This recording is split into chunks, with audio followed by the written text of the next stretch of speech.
4 minutes, 30 seconds remaining.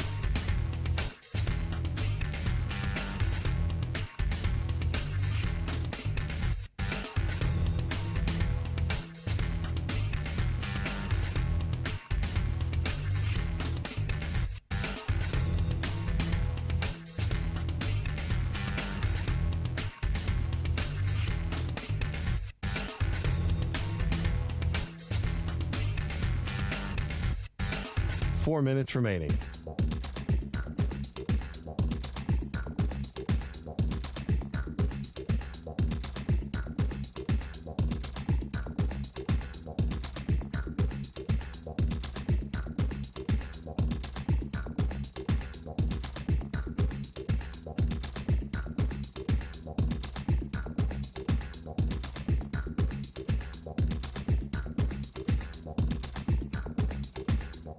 Three minutes, 30 seconds remaining.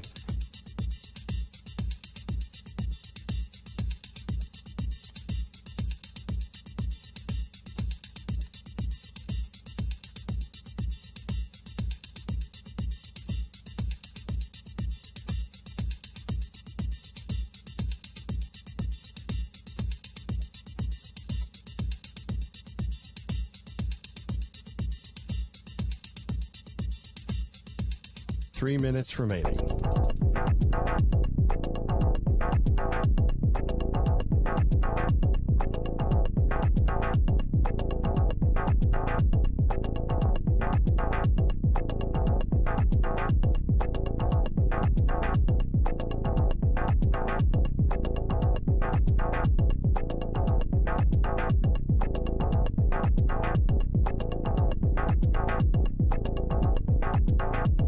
Two minutes, 30 seconds remaining.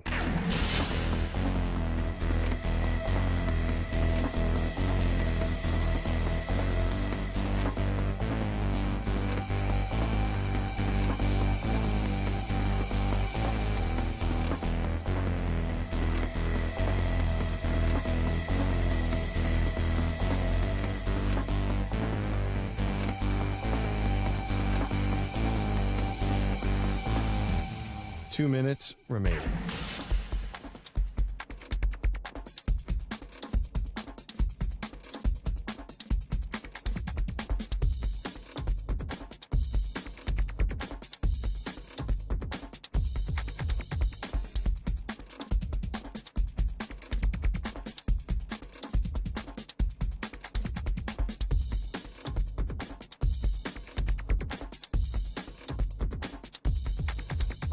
One minute, 30 seconds remaining.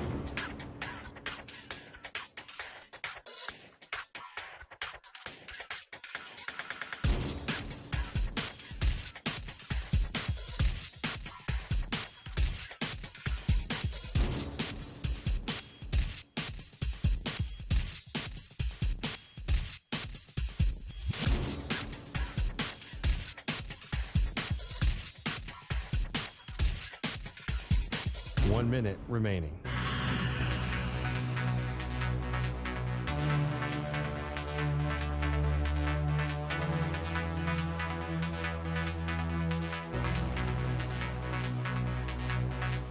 Forty-five seconds remaining.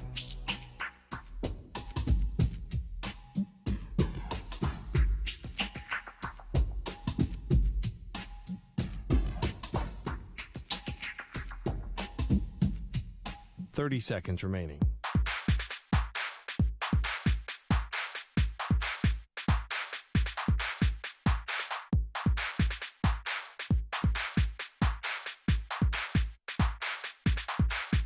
Fifteen seconds.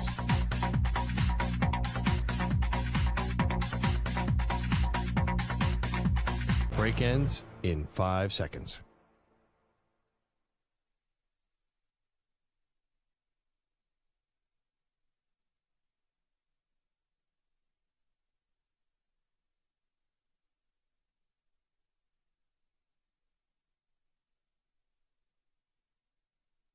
To infinity and beyond. He's live. He's nationwide. This is the Zach Gelb Show.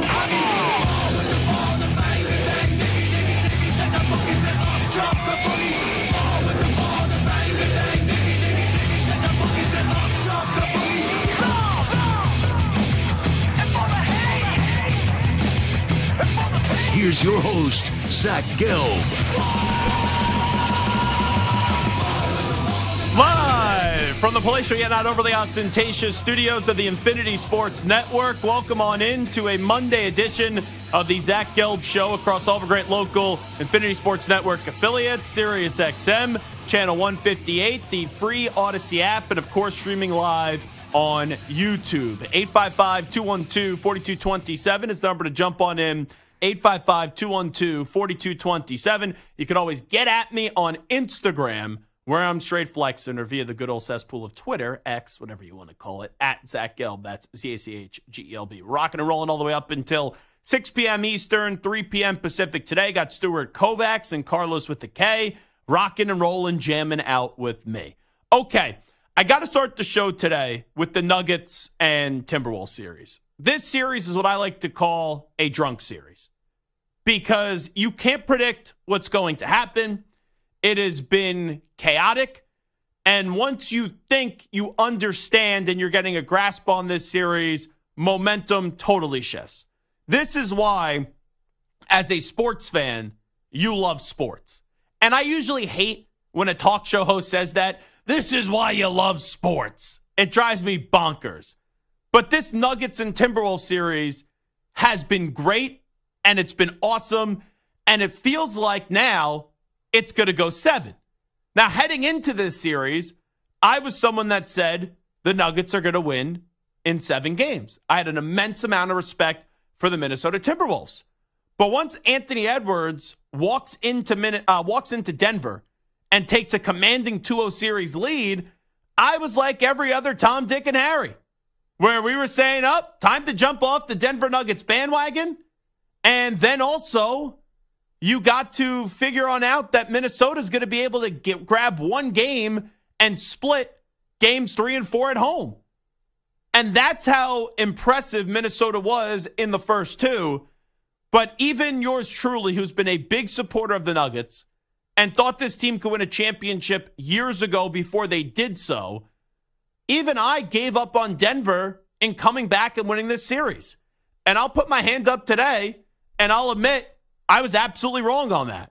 And not only was I absolutely wrong, it still wouldn't surprise me if now, when everyone is back on this Denver Nuggets bandwagon, if Minnesota finds a way in a best of 3 to win 2 of them. So this has been a wild, bonkers type of a series. I am now of the belief that Denver is once again going to win, but I do believe that this is one of those series where you just throw your hands up in the air and you just go, I don't have any clue what's going to go on. But from where Minnesota was, where momentum was fully on their side, where they walk into Denver and they not only take game 1, but then they emasculated the Denver Nuggets in game 2, it felt like the party was over, even though you know the party isn't over until you get 4 wins in a series.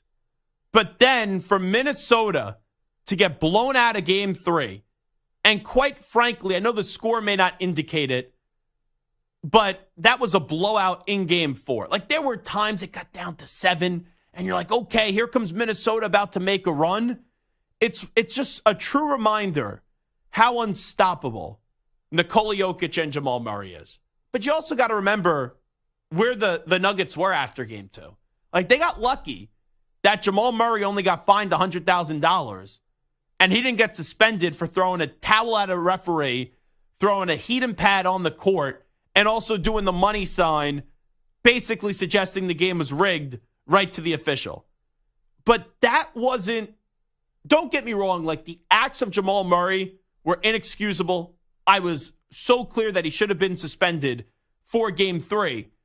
But I really thought his frustration wasn't rooted necessarily in frustration with the officials, which were not great, but that's not the reason why they lost game 2. Heck, he got blown out of game 2. But I thought it was really telling of the lack of health and the poor state Jamal Murray was in with the injuries that he was dealing.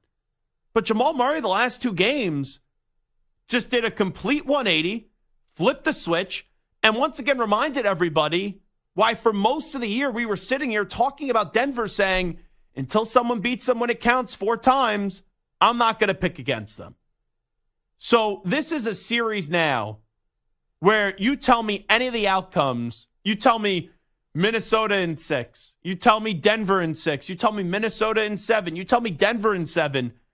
I could listen, I could hear, and I could understand any outcome that you want to display. And maybe I'm falling into the trap just like everyone else did after game 2, where it was, okay, here comes Minnesota. Anthony Edwards has the mentality of Michael Jordan. The Timberwolves are not only going to win this series, they're going to smother either Dallas or OKC, and then they're going to the championship, and they're going to beat Boston 4 times. Right? That's where everyone was at, or most of us. I think the overwhelming majority of us were at when Minnesota just humiliated Denver after the first 2 games. And now, with Denver taking games 3 and 4 in Minnesota, it's like, Denver's going to win this series. And not only is Denver going to win this series, they'll beat either Dallas or OKC, and they'll take down Boston 4 times in the NBA Finals. Right? I think that's where most of us are at today. And momentum is a weird thing. Momentum is a bizarre thing. But I also think it goes back to what I said. This was in late February. That Denver is really the Kansas City Chiefs. They're the NBA's version of the Kansas City Chiefs.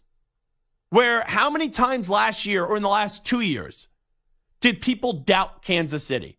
How many times in postseason games have we seen in this dynastic run from Kansas City did people say, Kansas City's down, and I know it's not series, I know it's 1 game, but they're down a big deficit, and in a blink of an eye, Patrick Mahomes is then running off the field when you see zeros across the scoreboard with Travis Kelce, and they're jumping up and down like fat kids in a candy store because they found a way to win a game that in all likelihood they probably should not have won.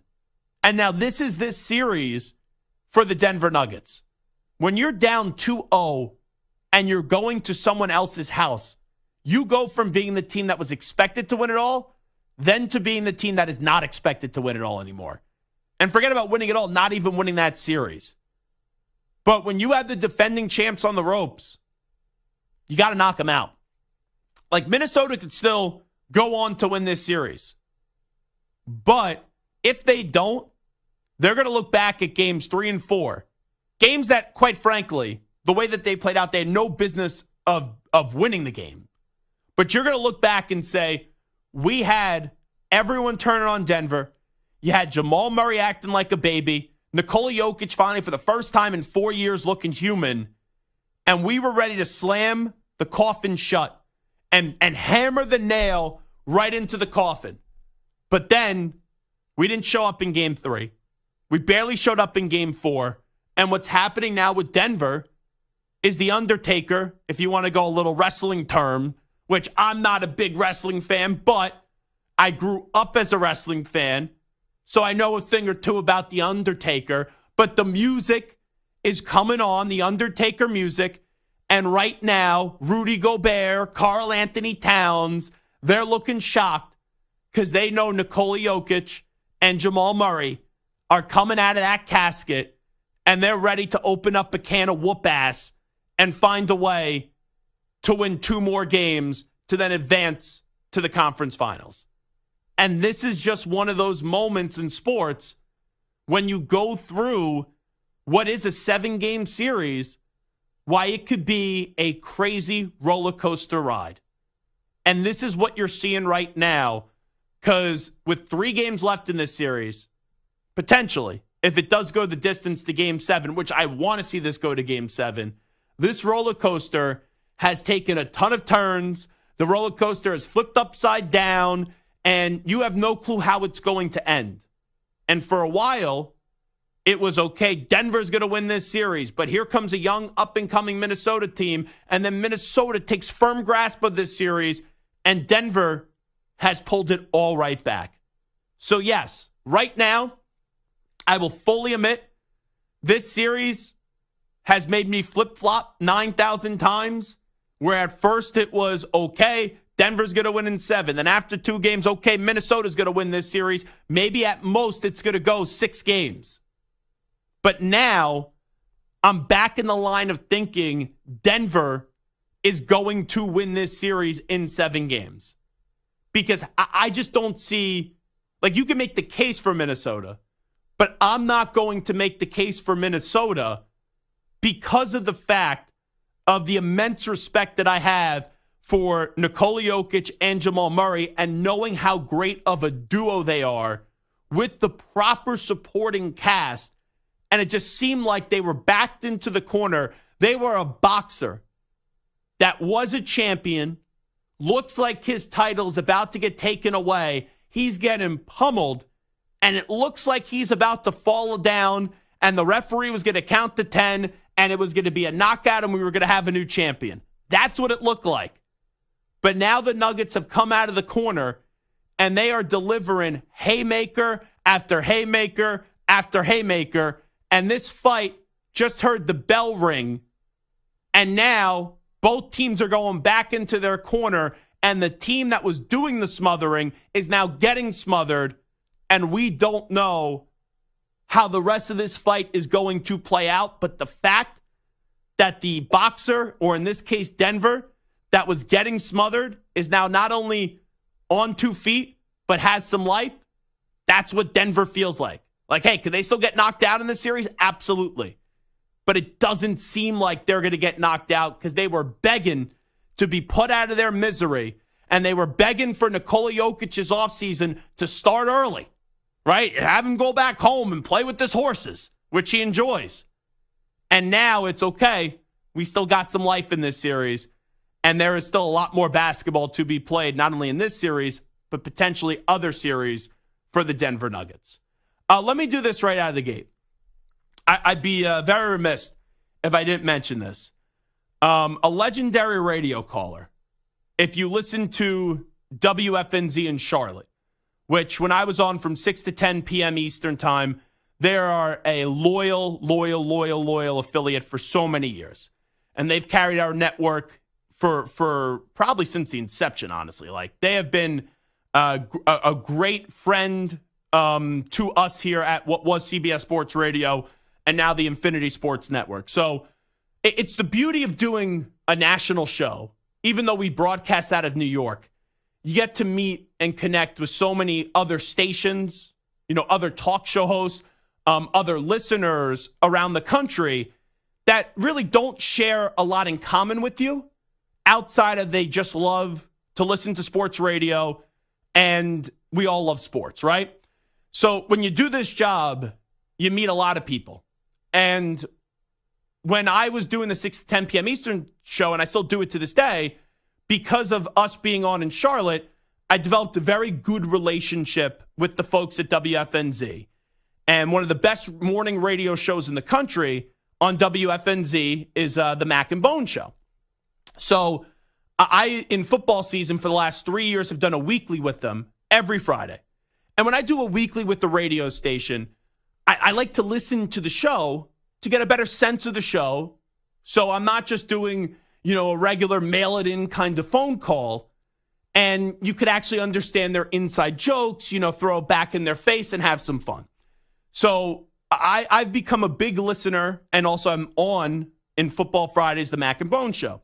And while being on that show, there is a legendary caller, and he goes by the name of MFG, Mark from Gastonia. And he's called this station for years, and he has a big following. Unfortunately, MFG, he passed away over the weekend as he, has been dealing with stage 4 colon cancer. And this is why you may see on social media today, it says, rest in peace, Mark. If you don't know who Mark is, now you do. That's MFG. And I think it was like 5 months ago, Bone, who I've become very close with, their hilarious producer, he reached out to me and he said, can you record a video and send it to MFG? I said, absolutely. I was honored to do so. And they've had like Coach K, Roy Williams, Jay Wright, everyone in that area nationally do these videos for MFG. And it's amazing when someone gets diagnosed with stage 4 colon cancer, the fight that Mark did display. And I had the pleasure the last few months through Twitter DMs and texts to just go back and forth and always check in with MFG. And it's amazing how positive he was and how he just wanted to live life. And he had an incredible fight and an incredible attitude. Like, he would listen to my segments on their show. He would message me, love your energy. I'm like, MFG, I love your energy. And he just always wanted to have a smile on his face. A lot of these teams in Charlotte, they did a remarkable job. I think for the spring game, Viv Poggi's squad, they brought him out and made him like a team captain and gave him a jersey, and the whole team embraced him. I just wish we all had the fight and the courage and really the positivity, because we all deal with things in life, right? And sometimes we make things be bigger than what they actually are. But here's someone that knew that his time was coming to an end, and you could see it physically. But he just wanted to make a positive impact on the world, and he just wanted everyone to have really like positive energy. So I just wanted to send my condolences to him, to his family. I just want to say rest in peace to MFG, and then also my condolences to his radio family too. Because, a lot of people, when you tell them that you host a radio show, you really don't, sometimes you don't know nationally who you're talking to. And, here when we were CBS Sports Radio, now Infinity Sports Network, you get a good sense, and I've said this before, what makes us different from any other network, we are the national network that there's a local feel to it at times. And I've been to some events, whether at the Super Bowl, the draft, DA's, when he worked here, his Bob's Bar show, and you get to meet some of the people. And, I've got messages and stuff where people are like, oh, I've listened to you during a tough time. And I always say this about radio. I really do think out of all like the media landscape, it is the most powerful platform. And, there's no right. I had no business even knowing who MFG was, right? Or even knowing what WFNZ was. But then getting, this national show and then being an affiliate and then just, thankfully being on their highly rated morning show all the time, you meet people. And when you unfortunately hear, even though unfortunately we knew it was trending this way, that he passes away, it really hits you. And, radio is really, it's a family. And like, I know that may sound weird at times because there's a lot of listeners that you never meet, you never have any interactions. But when you're on the air for 3-4 hours a day, 5 days a week, whatever it is, you open up, you tell people a lot of things. You never know what your words you're saying, what it could do for someone, right? Because I just think I'm speaking into a microphone and you're talking about sports, right? But to see that relationship that WFNZ formed, especially Mac and Bone with Mark, and how many people they got to send Mark, hey, keep fighting, well wishes videos, and what they did in pretty much his last year of living. I know they don't want praise for it, Mac and Bone, because they were just being who they are, which are two great people. But man, I tip my cap to them. And to Mark's family, his loved ones, obviously, it's been tough, but that MFG would just want you would keep smiling and keep just having a positive attitude. Because that's the one thing I could share about people with MFG. And I did not know him well. Like, I knew him a little bit. I'm not going to pretend to know him well. But I was just amazed in such a tough time how positive he was and how he's more concerned about others rather than himself. So we'll take a time out. It is the Zach Gelb Show on the Infinity Sports Network. And Mark, we are definitely going to miss you, and we thank you for everything.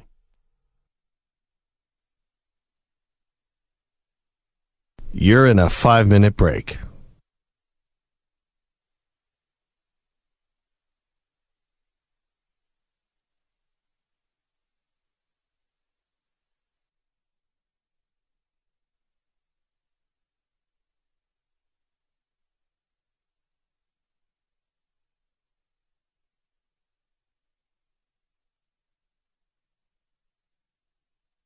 4 minutes, 30 seconds remaining.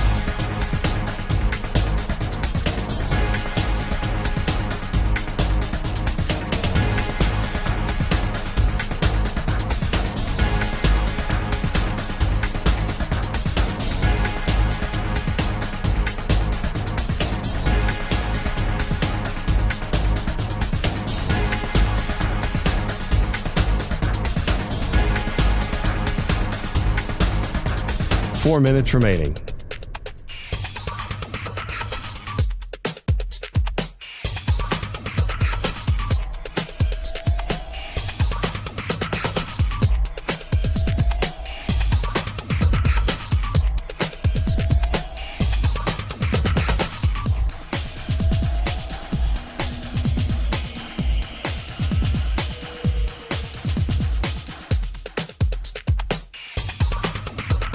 Three minutes, 30 seconds remaining.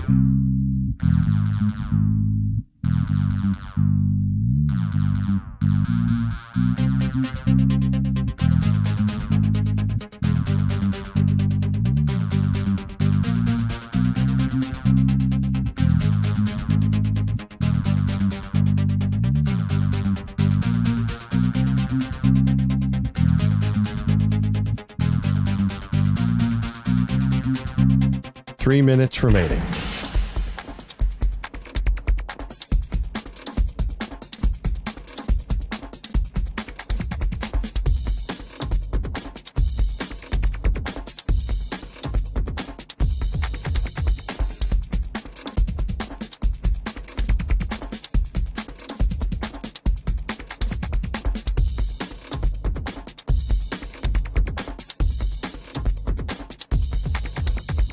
Two minutes, 30 seconds remaining.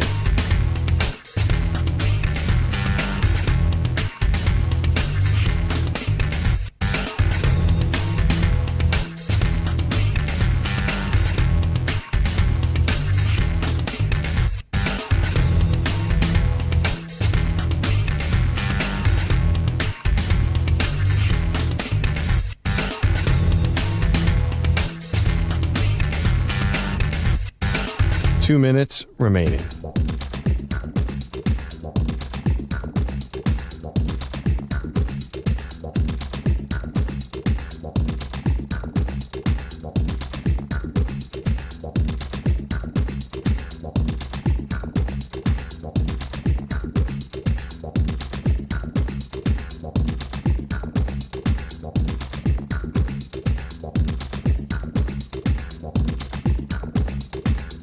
One minute, 30 seconds remaining.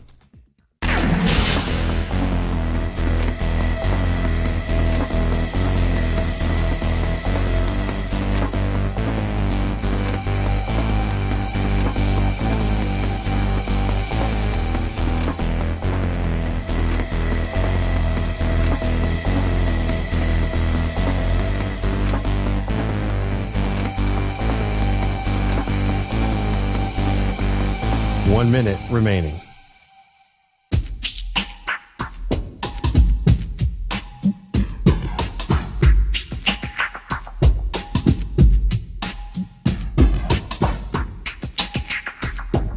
Forty-five seconds remaining.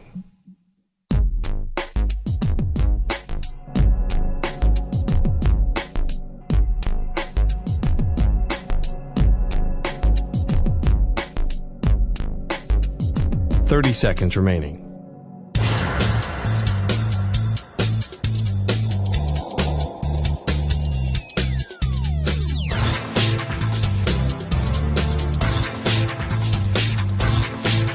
Fifteen seconds.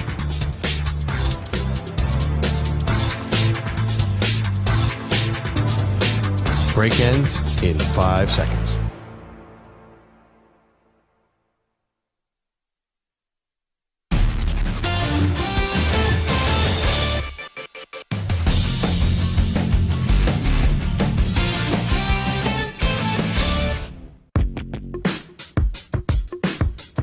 You're listening to the Infinity Sports Network.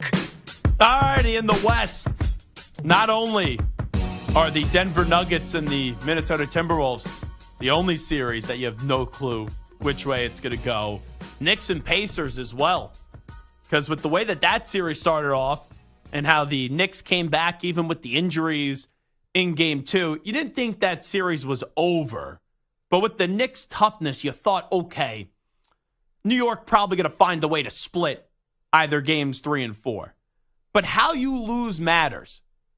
And in game 3, it didn't really feel like the Knicks had any business being in that game. And then it looked like they were going to steal it.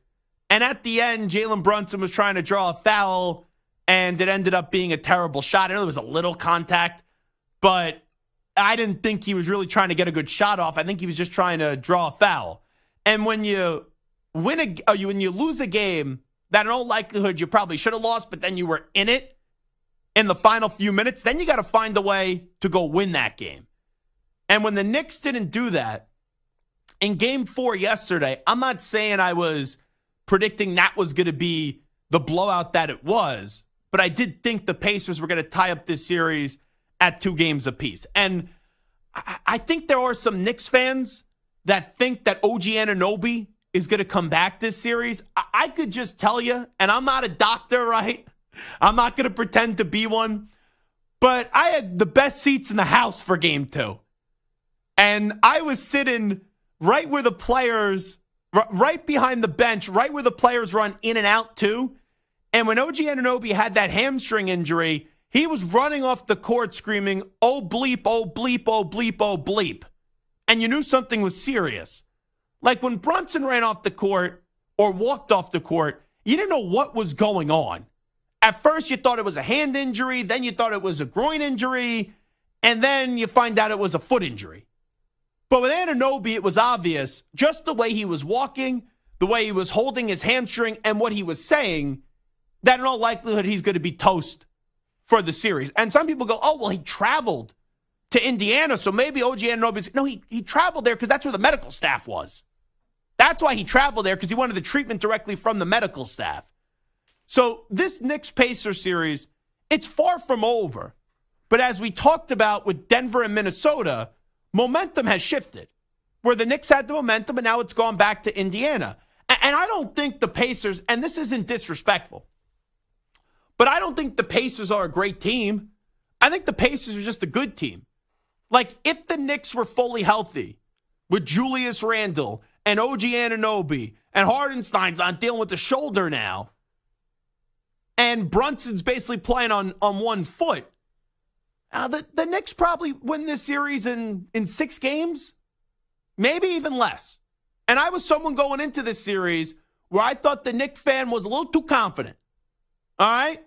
I said the Knicks were going to win this series, but I picked them in 7. But now, it does feel like the Pacers are going to win this series. If you put a gun to my head right now and said, Zach, who's going to win this series? I would say the Pacers. Because the Knicks, how many bodies do they have left? They were already on a short rotation to begin with. And you knew before this series, obviously Randall was done for the year. Then Anunoby is hurt. Now Hardenstein's dealing with an injury as well. And Brunson is playing. He gets taken off the injury report, but he's not damn healthy. You watch the games, your eyes will tell you he ain't healthy.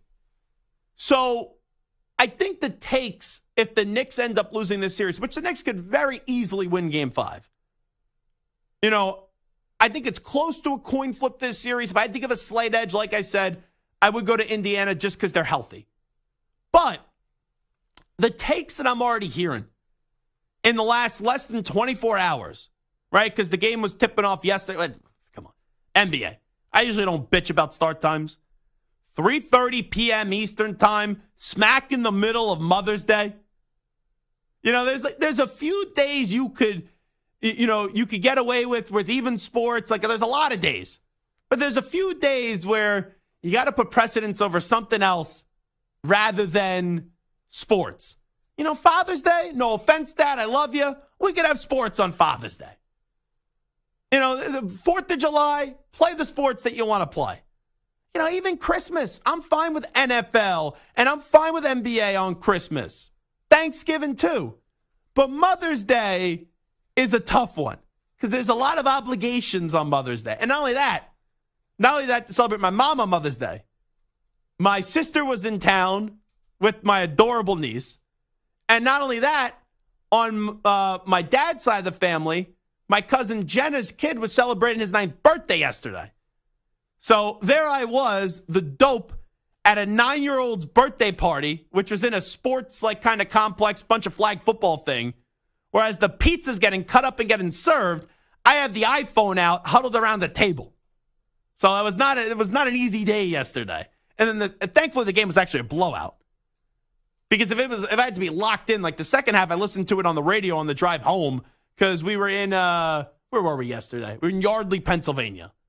So Mother's Day traffic too, 3 hours, to get back to the crib. But geez, 3:30 p.m. Eastern time on give me that game at 12:30. All right. And even if you want to do late night, 8 p.m. Eastern time, I'm good. But 3:30, that was tough for probably a lot of people. Now, it makes it easy when you have a tough game, tough time of a game that it's just a blowout because then you don't have to care as much.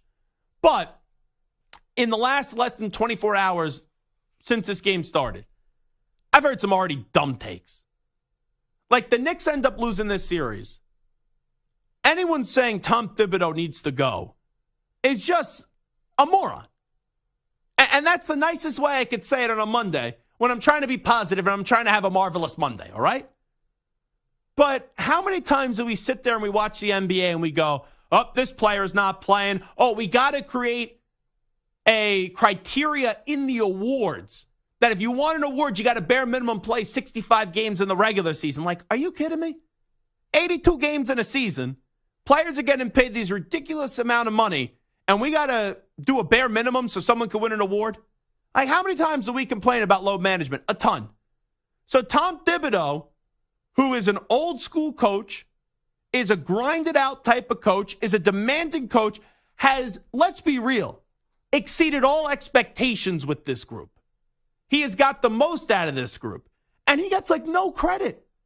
It's wild to me. Leon Rose has done a phenomenal job assembling this team, and Tom Thibodeau has done a great job coaching this team.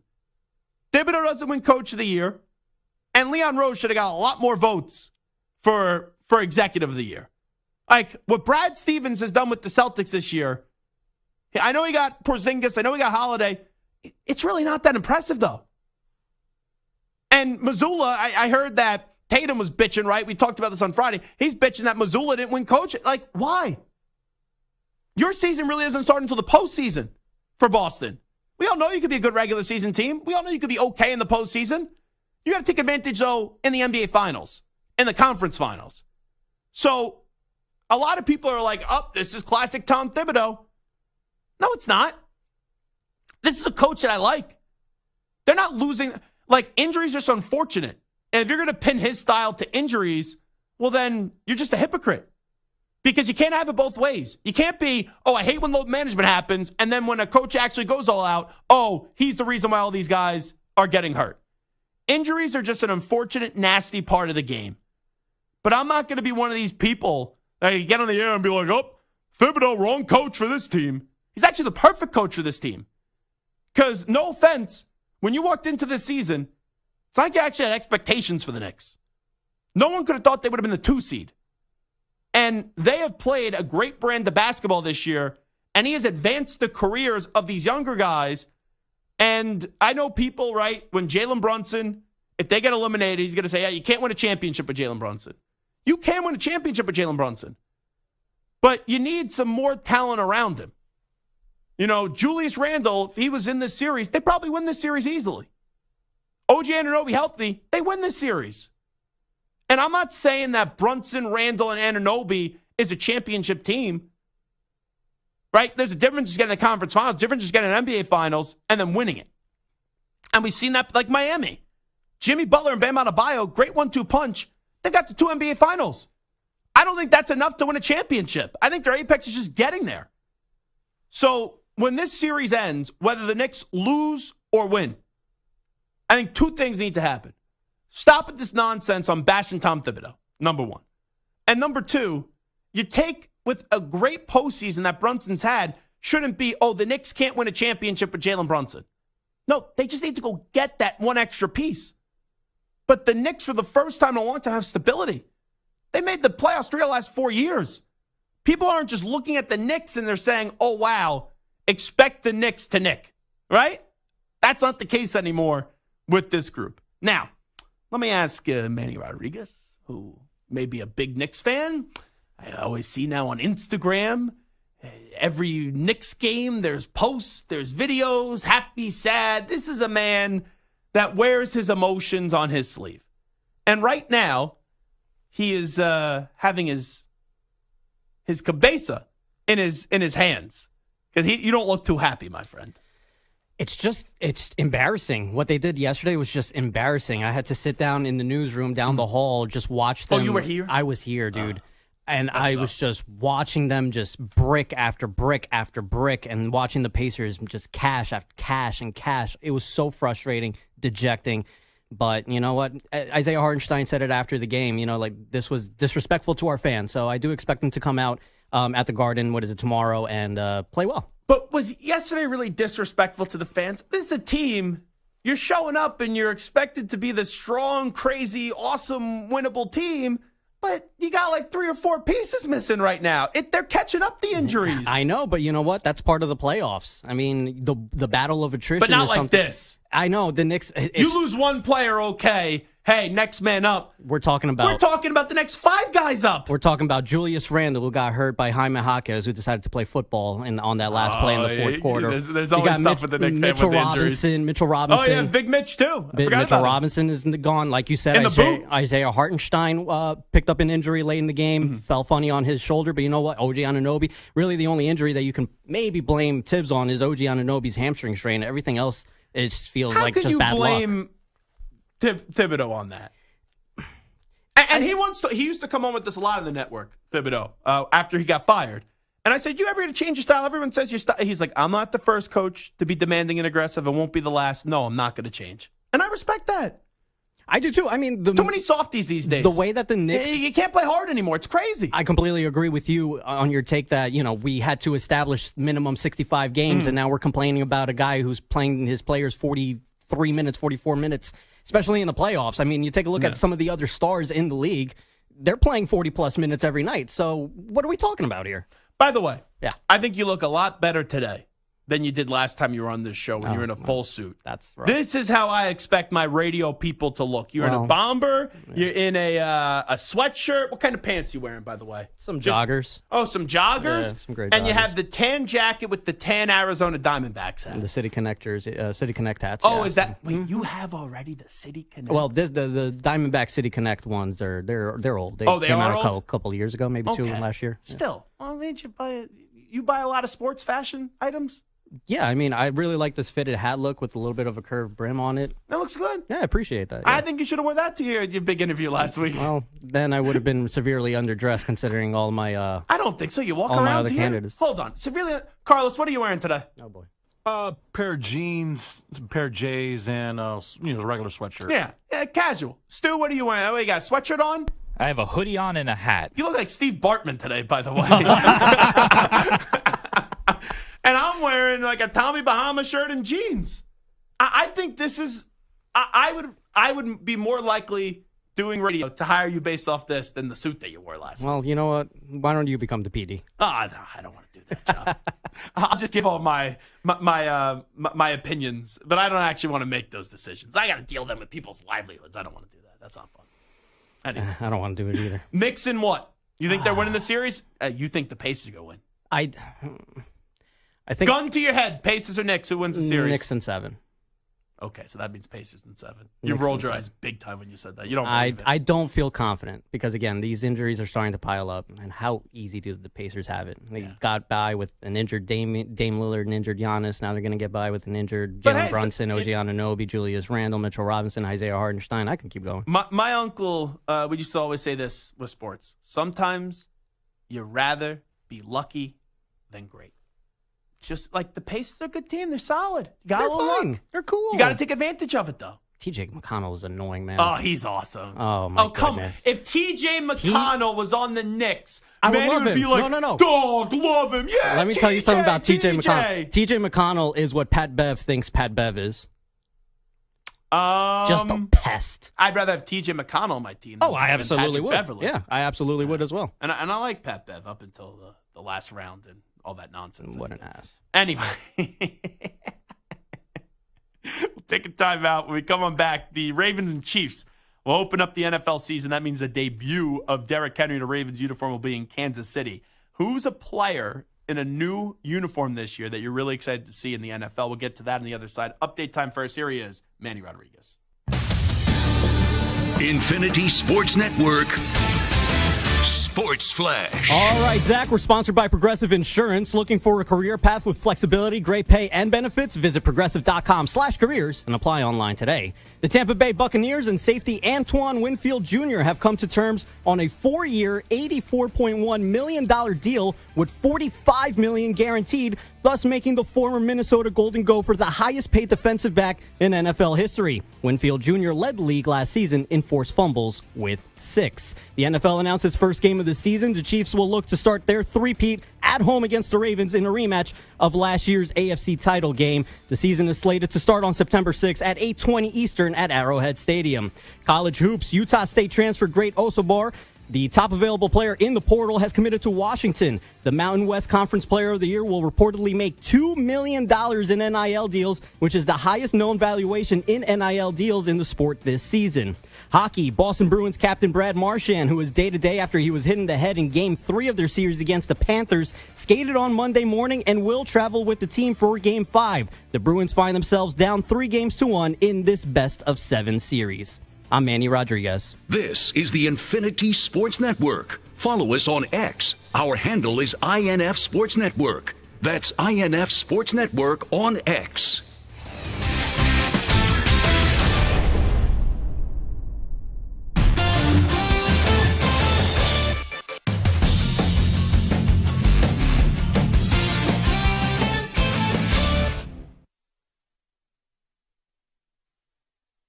You're in a 5-minute break.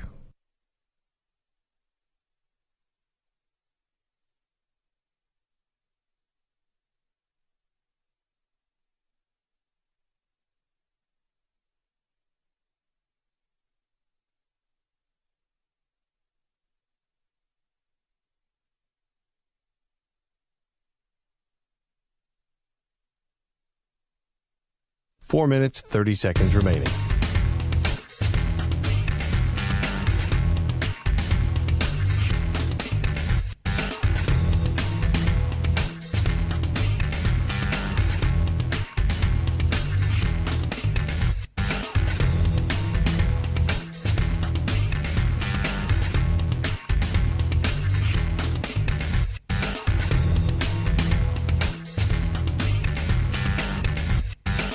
Four minutes remaining.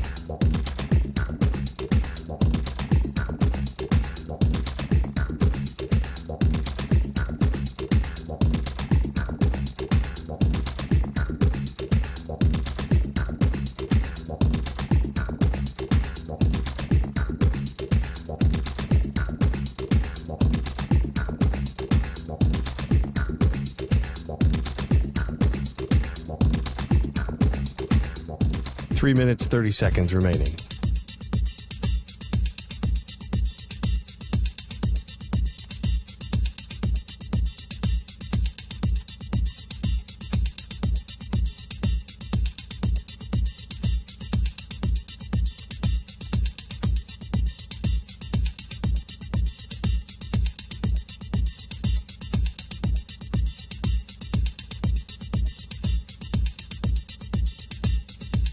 Three minutes remaining.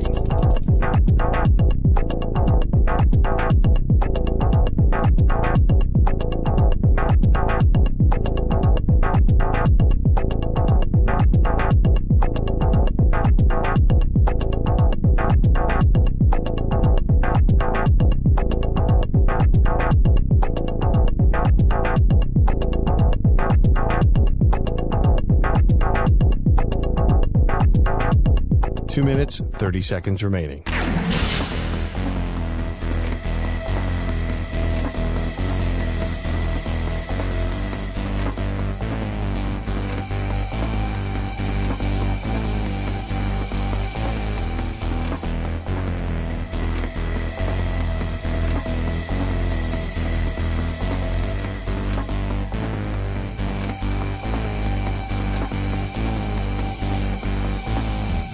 2 minutes remaining.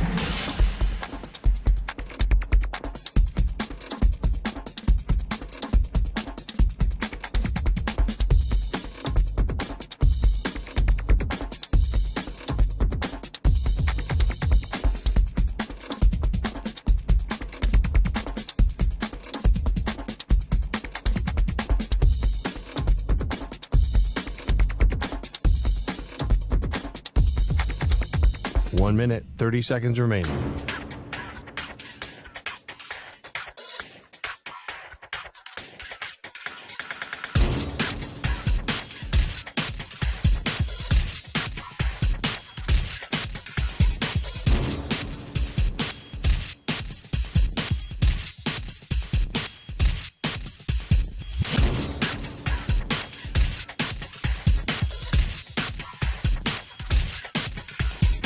One minute remaining.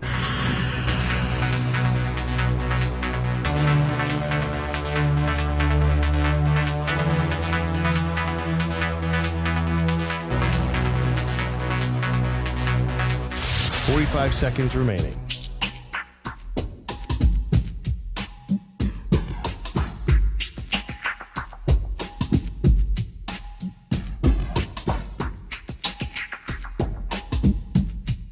Thirty seconds remaining.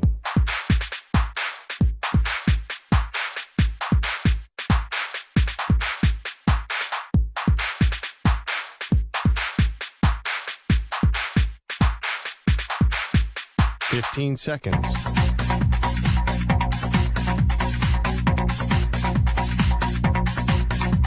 Break ends in 5 seconds.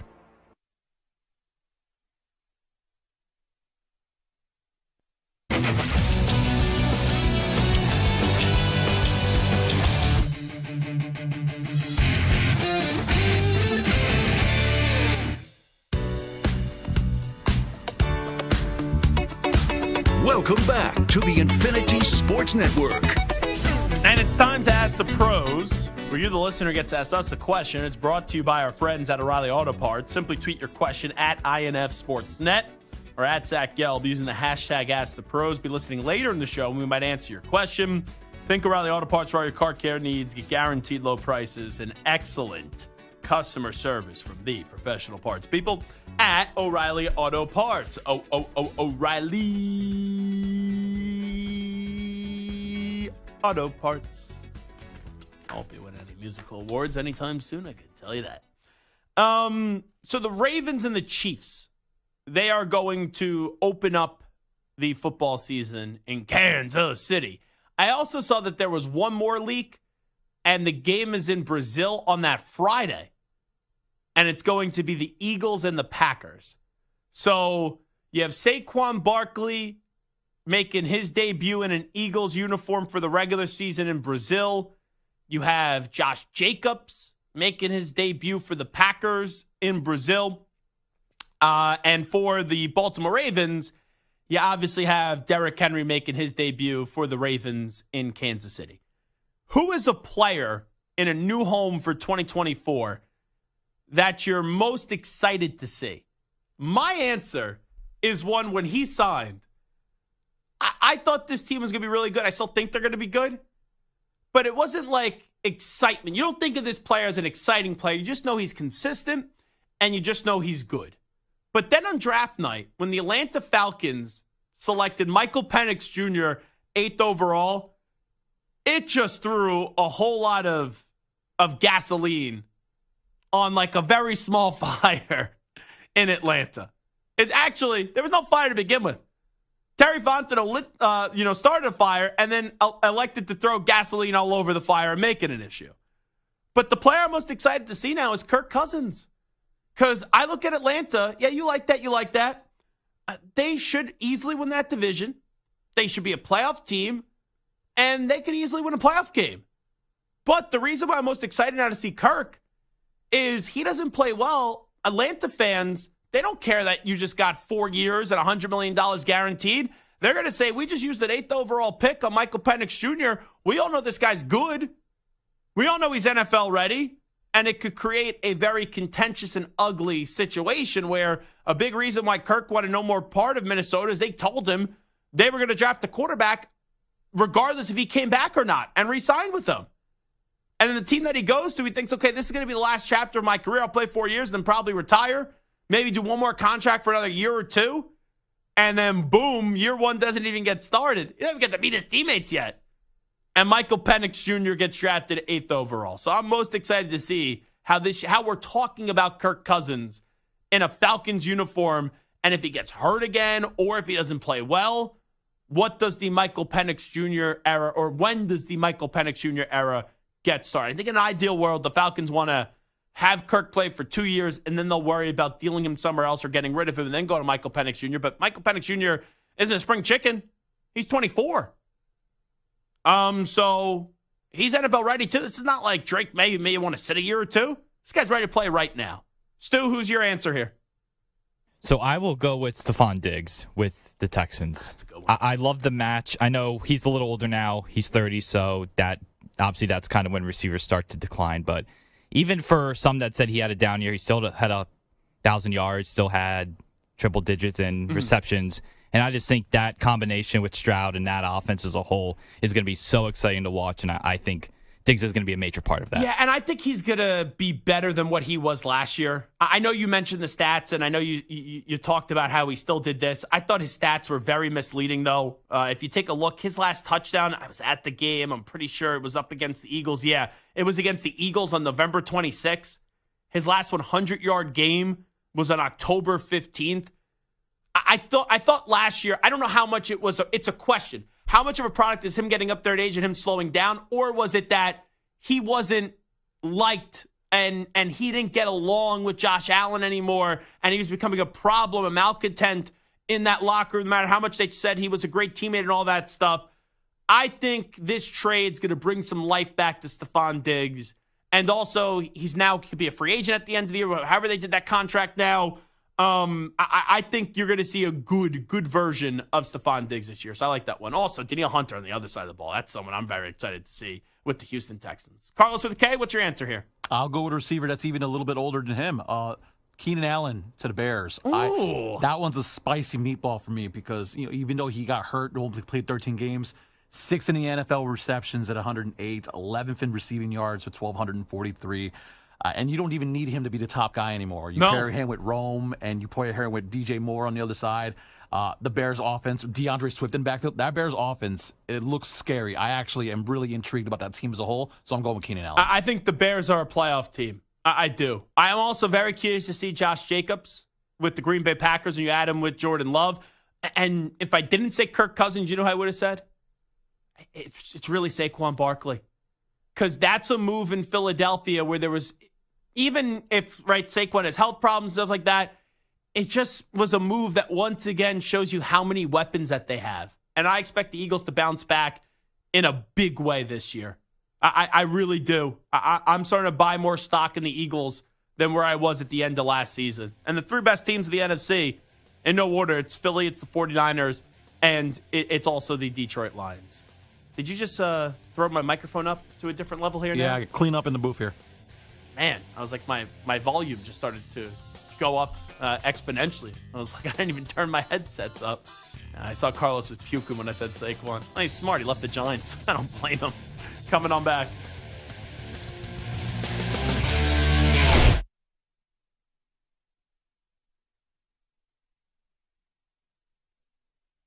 You're in a 5-minute break.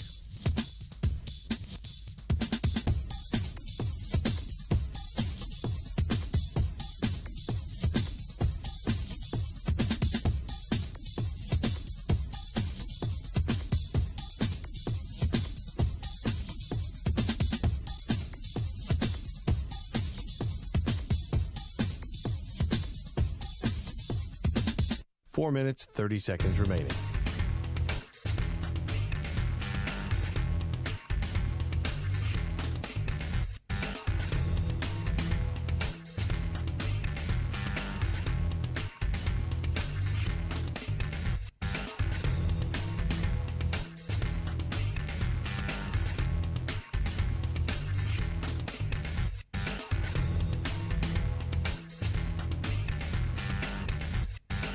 Four minutes remaining.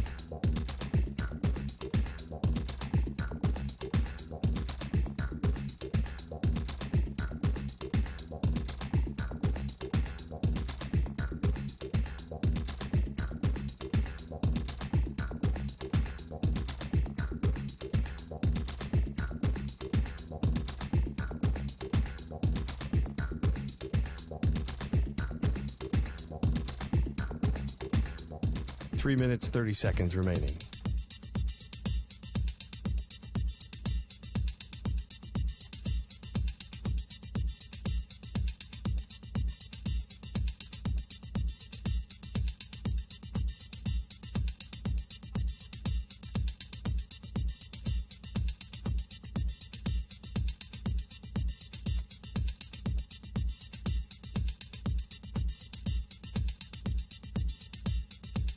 Three minutes remaining.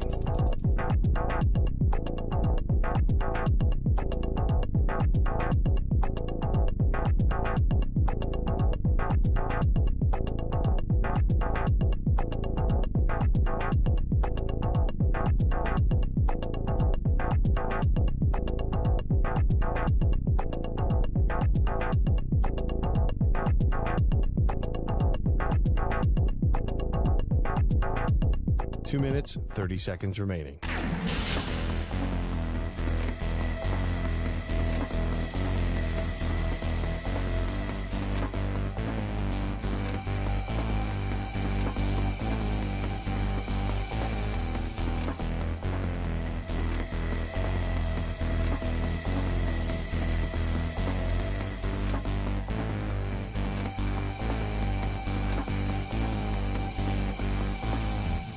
Two minutes remaining.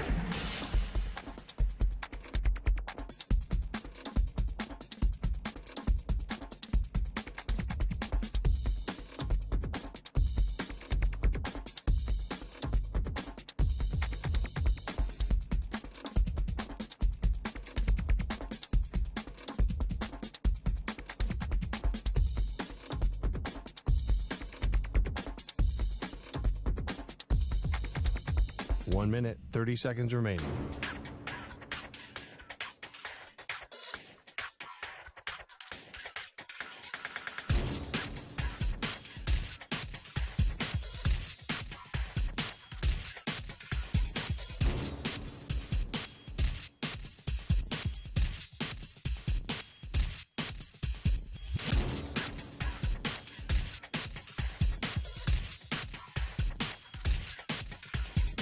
One minute remaining.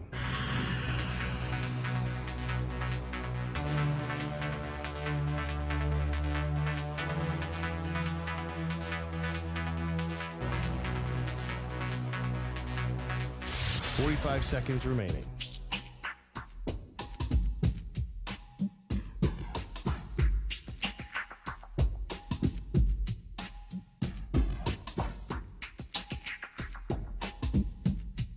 .30 seconds remaining.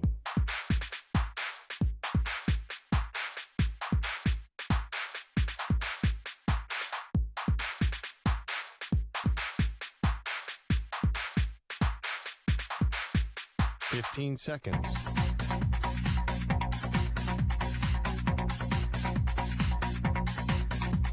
Break ends in 5 seconds.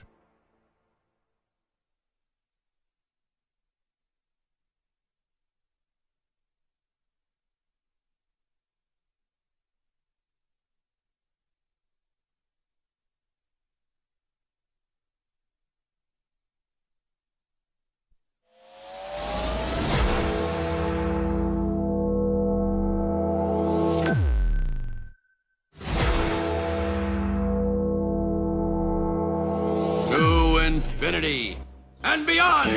He's live. He's nationwide. This is the Zach Gelb Show.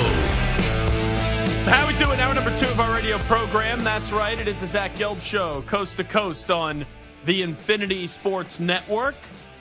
So I heard something over the weekend, and I really thought it was a nothing burger from the Patriot head coach in Gerard Maye. We'll play it for you in a second.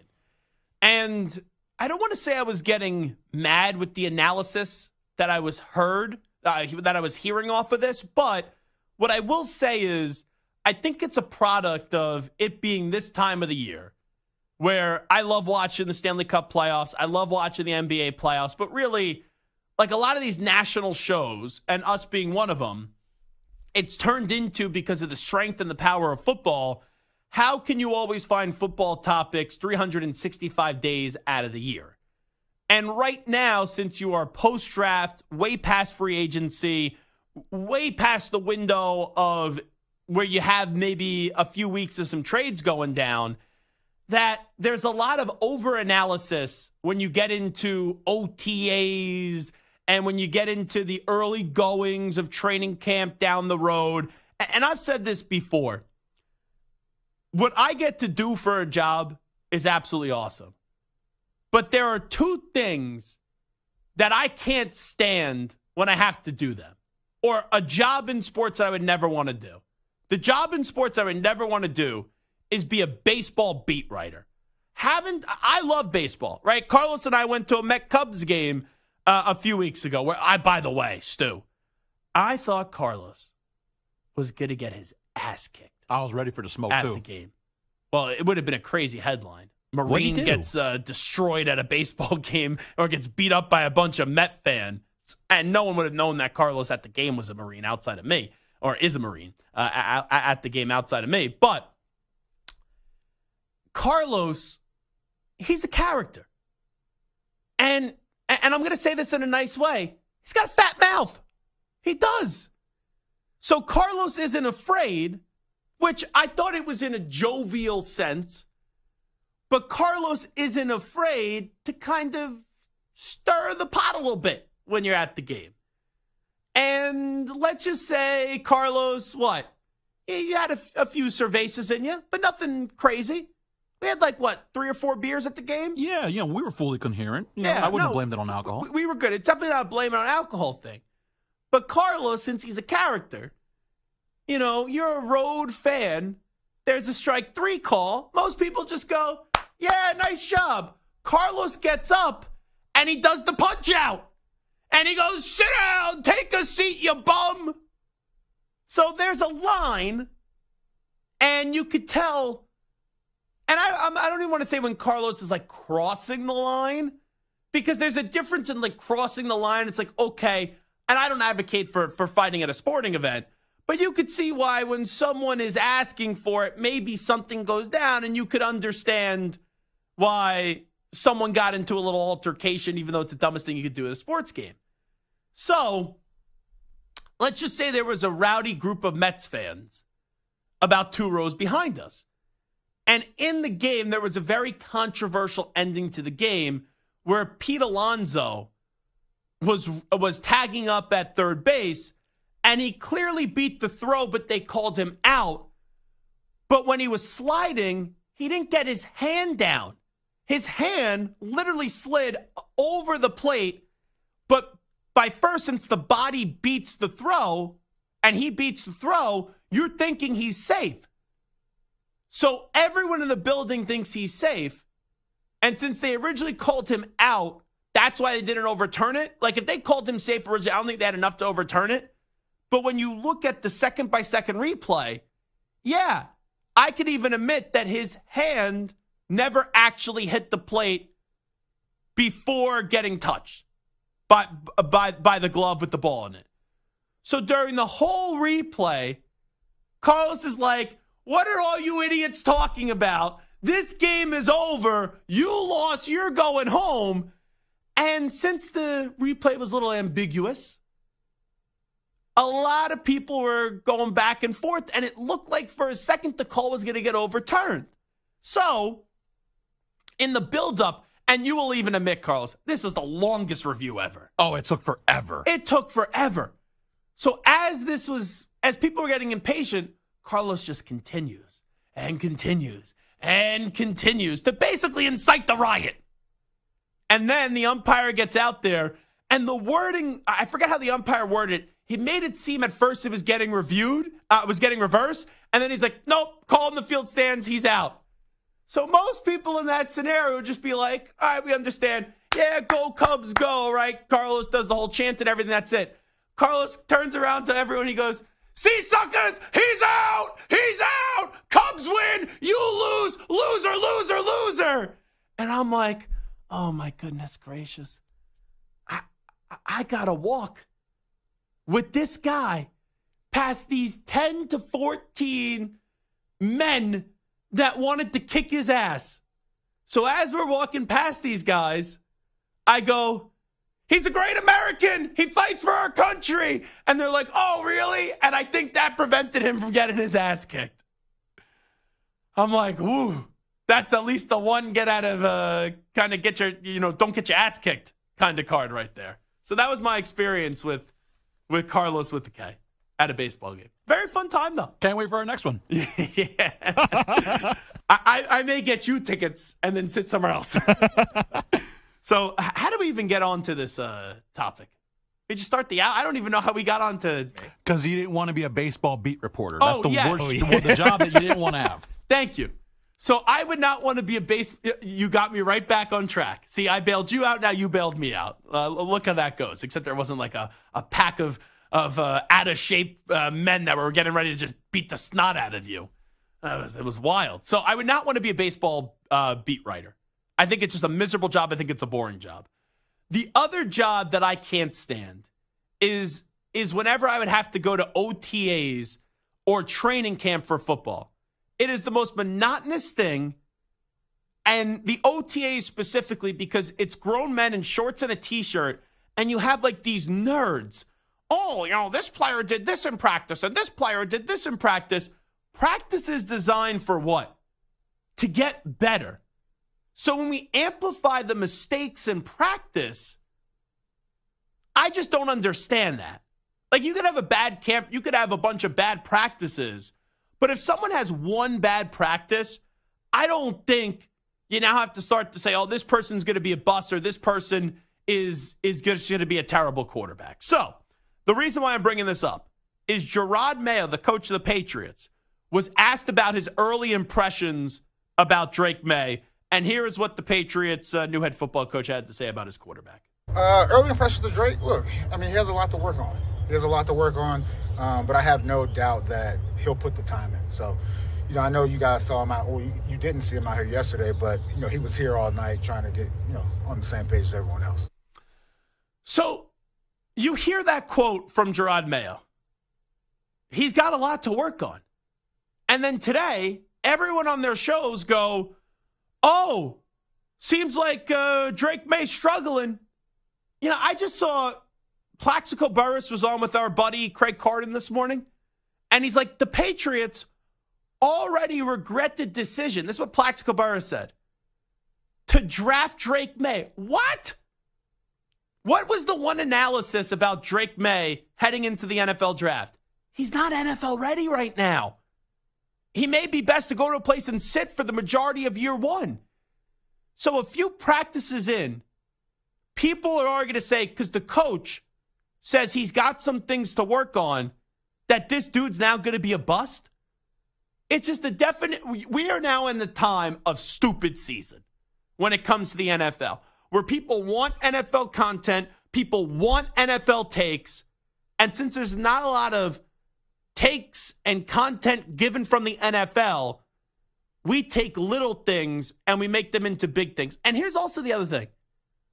Even if Drake Maye was lighting the world on fire in these OTAs or whatever it is right now, I don't want my coach talking about a rookie glowingly, because then I'm not saying this is going to be the case with Drake Maye, but then complacency could set in. So that is a nothing answer from Gerard Mayo. He's got some things to work on. He's got a lot to work on, and we're confident he'll get it right. Any rookie has a lot to work on. And I don't think my confidence or the Patriots' confidence has shifted from the last week in April when you drafted him to now May 13th. We are just really in a stupid season right now. And that's all I could chalk it up to. And let me be abundantly clear, because I wasn't the biggest Drake Maye guy. I think the Patriots have to significantly improve this roster. I know they got the receiver Baker from UCF. I know they got Polk from Washington early in the second round. They don't have a number one wide receiver right now. They don't have a Stephon Diggs like what Josh Allen had for a while in Buffalo. Like how Tua Tagovailoa has Tyreek Hill and Jalen Waddle. The Patriots don't have that right now on their roster that we know for sure. Maybe these rookies turn out to be those guys. I'm not going to sit here and say that right now. I think it'd be crazy. You'd be a fool to say that. So when you're like, there's no A.J. Brown right now or Devontae Smith. So when you are developing a young quarterback, a lot of organizations can mess up that quarterback. And if Drake Maye walks in and through time proves he's ready to start, then you play him. But I think this is designed for Jacoby Brissett to play a big chunk of the season. Eventually, they will slowly implement Drake Maye onto the field. But then, I'm not going to – I saw they named Elliott Wolf the new president of football operations finally, given that title. Could they still maybe work out a deal for Brandon Ayuk or Deebo Samuel before now until the start of the season? Sure. Maybe T. Higgins too. But if one of those three players, Higgins, Samuel, or Ayuk, are not on the team by the start of the season, then I don't want to see a lot of Drake Maye this year. And that's going to be a challenge as a fan who wants to see a young quarterback, right? We all want to see young quarterbacks, but you don't want to ruin the young quarterback before he gets on to really get his career going. Like, you don't want to ruin him in year one before he's in a position to succeed. So if they don't get that number one wide receiver from now until the start of the season, or even at the deadline, I don't want to see a lot of Drake Maye. And then this next offseason, they have to go all out in putting him in the best position possible to succeed. But it's funny to me, a guy whose stock started to fall, where he ended up still being the third overall pick, but heading into this past year, it was Caleb Williams, Drake Maye, who's going to be the number one overall pick. And then Williams ended up being one. Daniels emerged into a Heisman Trophy winner. He ended up going 2, and then Drake Maye was 3. We go from that to then heading into the draft.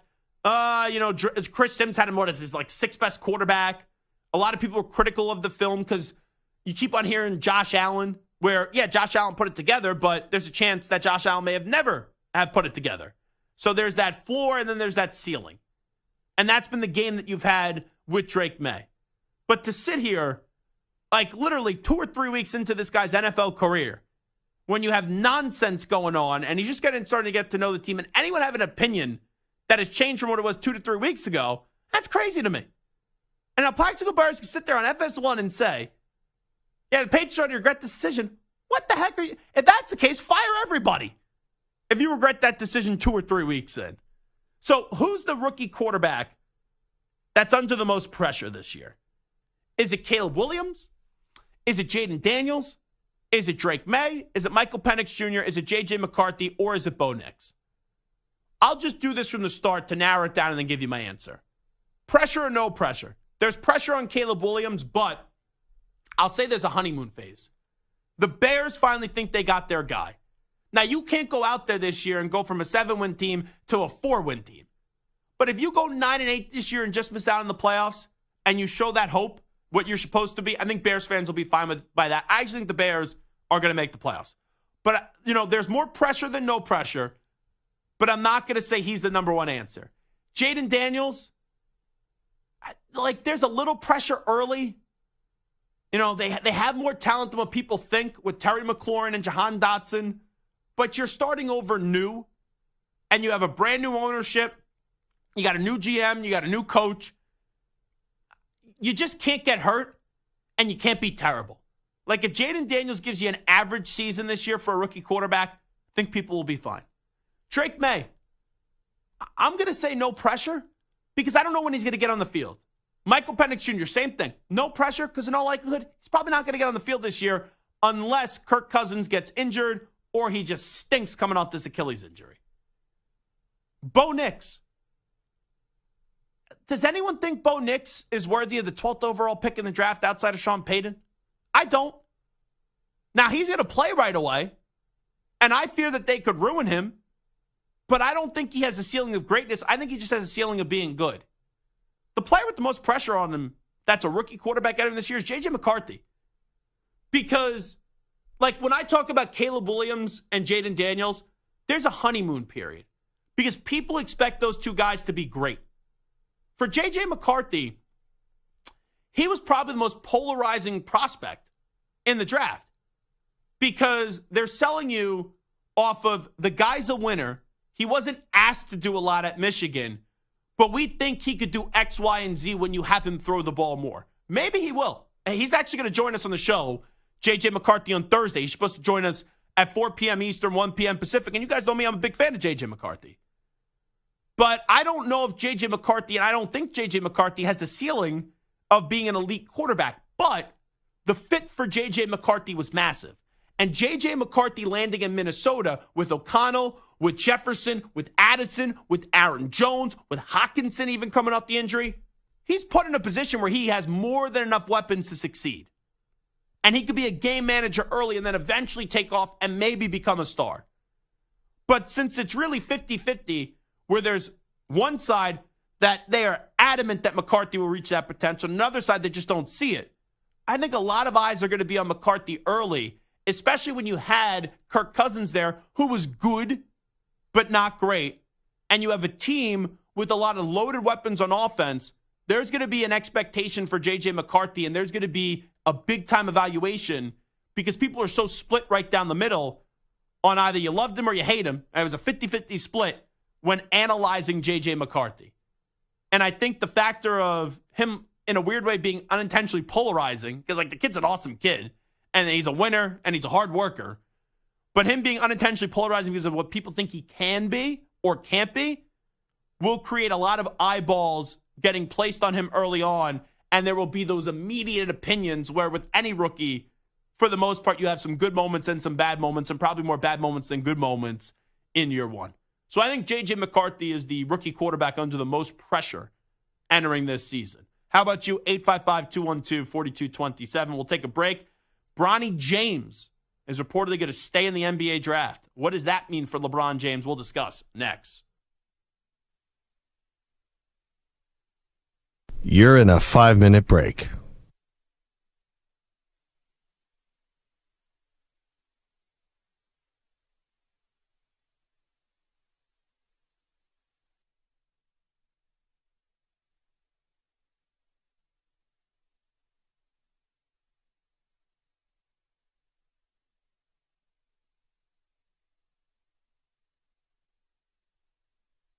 Four minutes, 30 seconds remaining.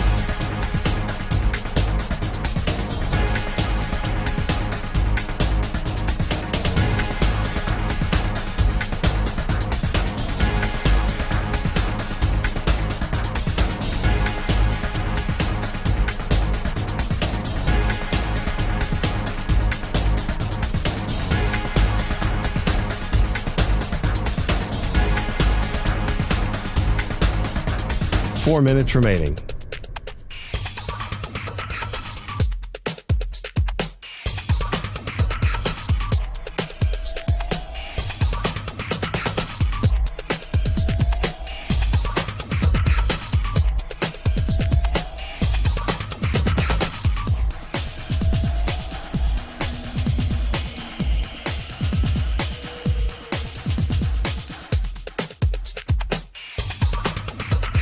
Three minutes, 30 seconds remaining.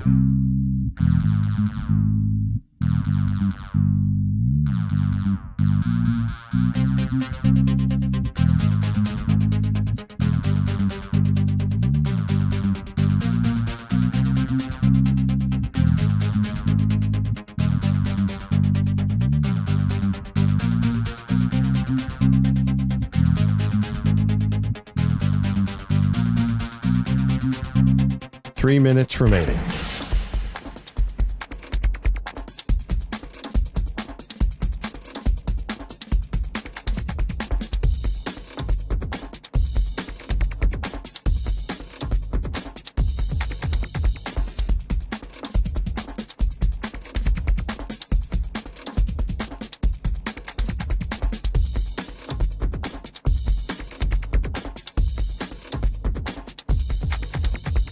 Two minutes, 30 seconds remaining.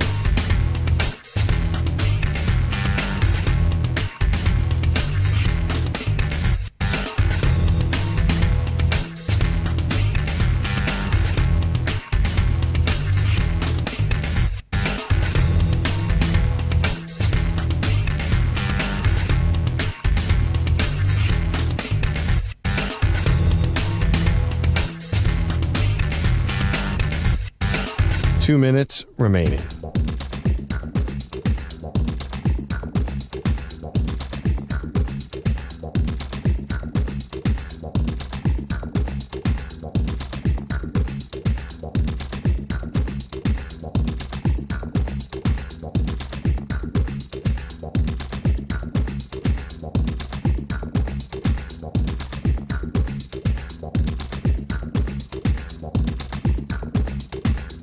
1 minute, 30 seconds remaining.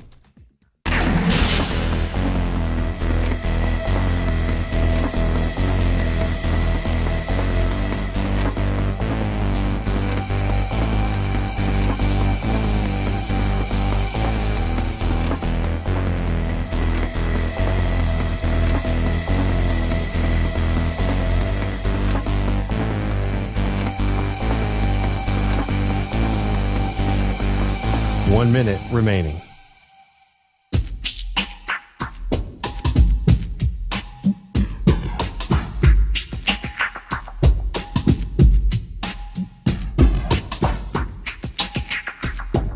Forty-five seconds remaining.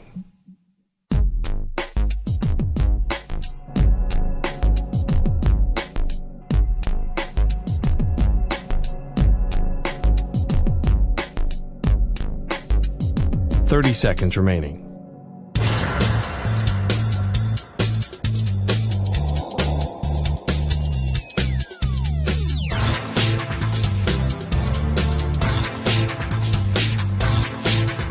Fifteen seconds.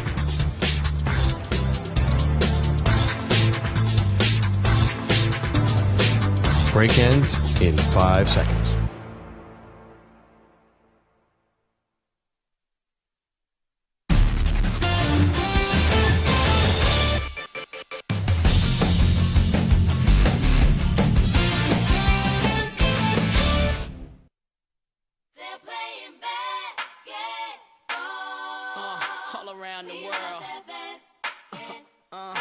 You're listening to the Infinity Sports Network.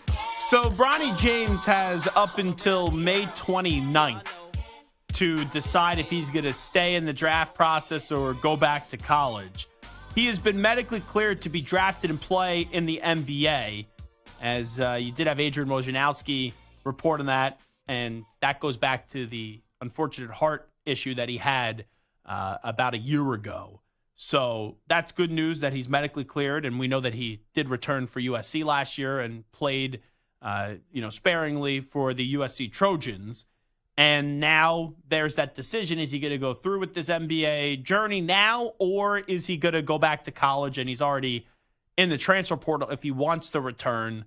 So it doesn't mean that he's going to go back to USC. Remember, the USC coach, Andy Enfeld, is now the coach of SMU. And you had Eric Musselman leave Pig Sooie with Arkansas and take the USC job. And, right, we even had Drew Joyce on, LeBron's former teammate, and there was some speculation that maybe Bronny would be going to Duquesne. But now, today, at least from all these NBA insiders, they feel like Bronny is going to stick through with the NBA draft process, and he's not going to go back to college, but he has up until May 29th to make that decision. So let's listen up to Brian Windhorst on Get Up early this morning on the ESPN when talking about Bronny James and the LeBron James, obviously, connection and how that impacts LeBron's future. Listen up to Windhorst. This was not unexpected. This was procedural. They wouldn't have put his name in the draft if they weren't confident he'd be cleared to play. Over the last few months, Rich Paul, who's the agent for LeBron and Bronny James, has made an effort to part the concept that drafting Bronny James means you're getting LeBron. I do believe LeBron is going to opt out of his contract next month, and I do believe he's got several reasons why he wants to do that, and leaving optionality for playing with Bronny is on the list, but I don't think it's at the top. I do think he's going to be back with the Lakers. And I also will say this. I think if the Lakers have an opportunity to draft Bronny James, they will do so, whether that's with the 55th pick or if they make another deal around the draft where they pick up another pick. I think they will try. I do not think it's going to be their top priority. By the way, and I'll give you my reaction to that in just a second, but this has to do with what we're talking about. I know the lottery results came out this weekend, and just hearing, right, the NBA draft speculation, and you start to think, okay, will anyone take Bronny in the lottery to try to increase their chances of signing LeBron James?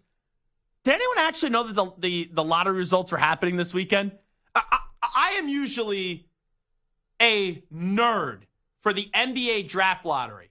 I find the NBA draft lottery more exciting than the actual NBA draft. It's one of the more bizarre, like one of my favorite sports events of the year, when you have the envelopes getting revealed to the public and you find out who's the pick, and it actually, in what was CBS Sports Radio, now Infinity Sports Network. It was a great Zach Gelb show moment of history when I was on the 2 to 6 a.m. Eastern time shift, and we were talking about the draft results at the lottery and how long it was, and they were interviewing like everybody, and they were just stretching this thing out. And then that was the time Brian Jack McKeon, who used to work here, got on my ear and told me to do a read about 30 times when I'm in the middle of a rant. And I already did the read because he wasn't paying attention. And I was like, shut up, I'm a professional broadcaster, for crying out loud. And I lost my mind. But like Stu and Carlos, I usually feel like the draft lottery also usually happens conference finals. That's when and it always happens during the week. Middle of the week. I've never seen it happen on a weekend. When I saw, who was the associate, I think it's Mark Tatum or something like that. When he's on the stage and I saw the Atlanta Hawks won the draft lottery, I go, is this really where we got to on X, that now people are putting up spoof draft lottery results?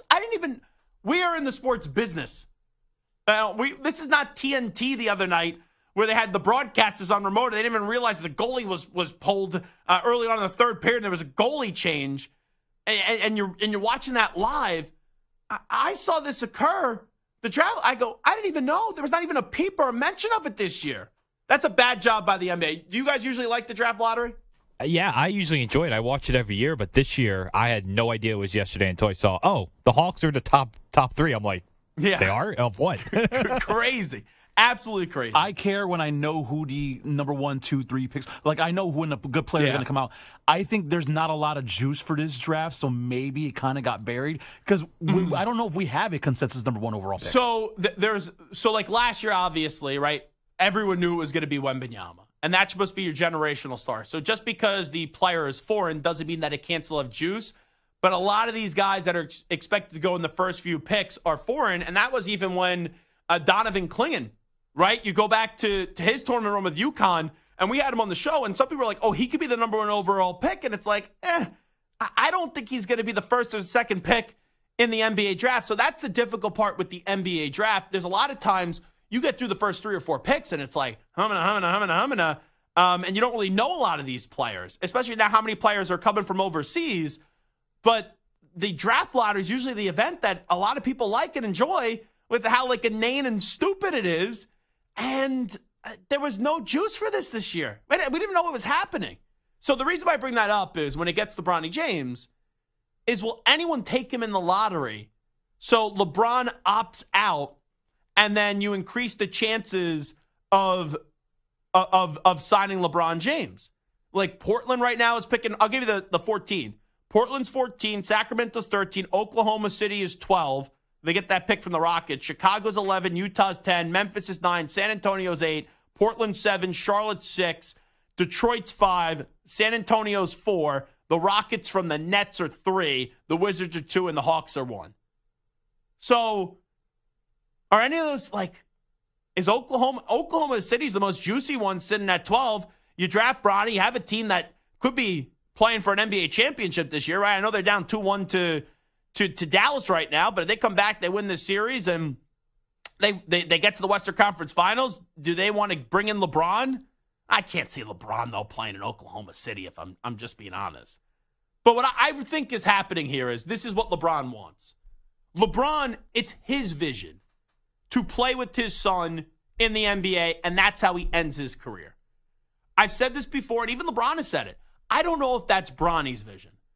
But even if it is Bronny's vision or not, you would actually, and I don't want this to come off the wrong way because LeBron's a good parent, but you wouldn't be considered a good parent if you made your intentions known now. Because in all likelihood, with how little we saw out of Bronny this year, he shouldn't be going in the lottery. It probably behooves him to going back to college. But you got to strike when it's the proper time to strike. And your dad just so happens to be one of the greatest basketball players ever. And we all know he's going to opt out. I don't think there's a lot of people that believe LeBron is going to leave, but it's not a foregone conclusion.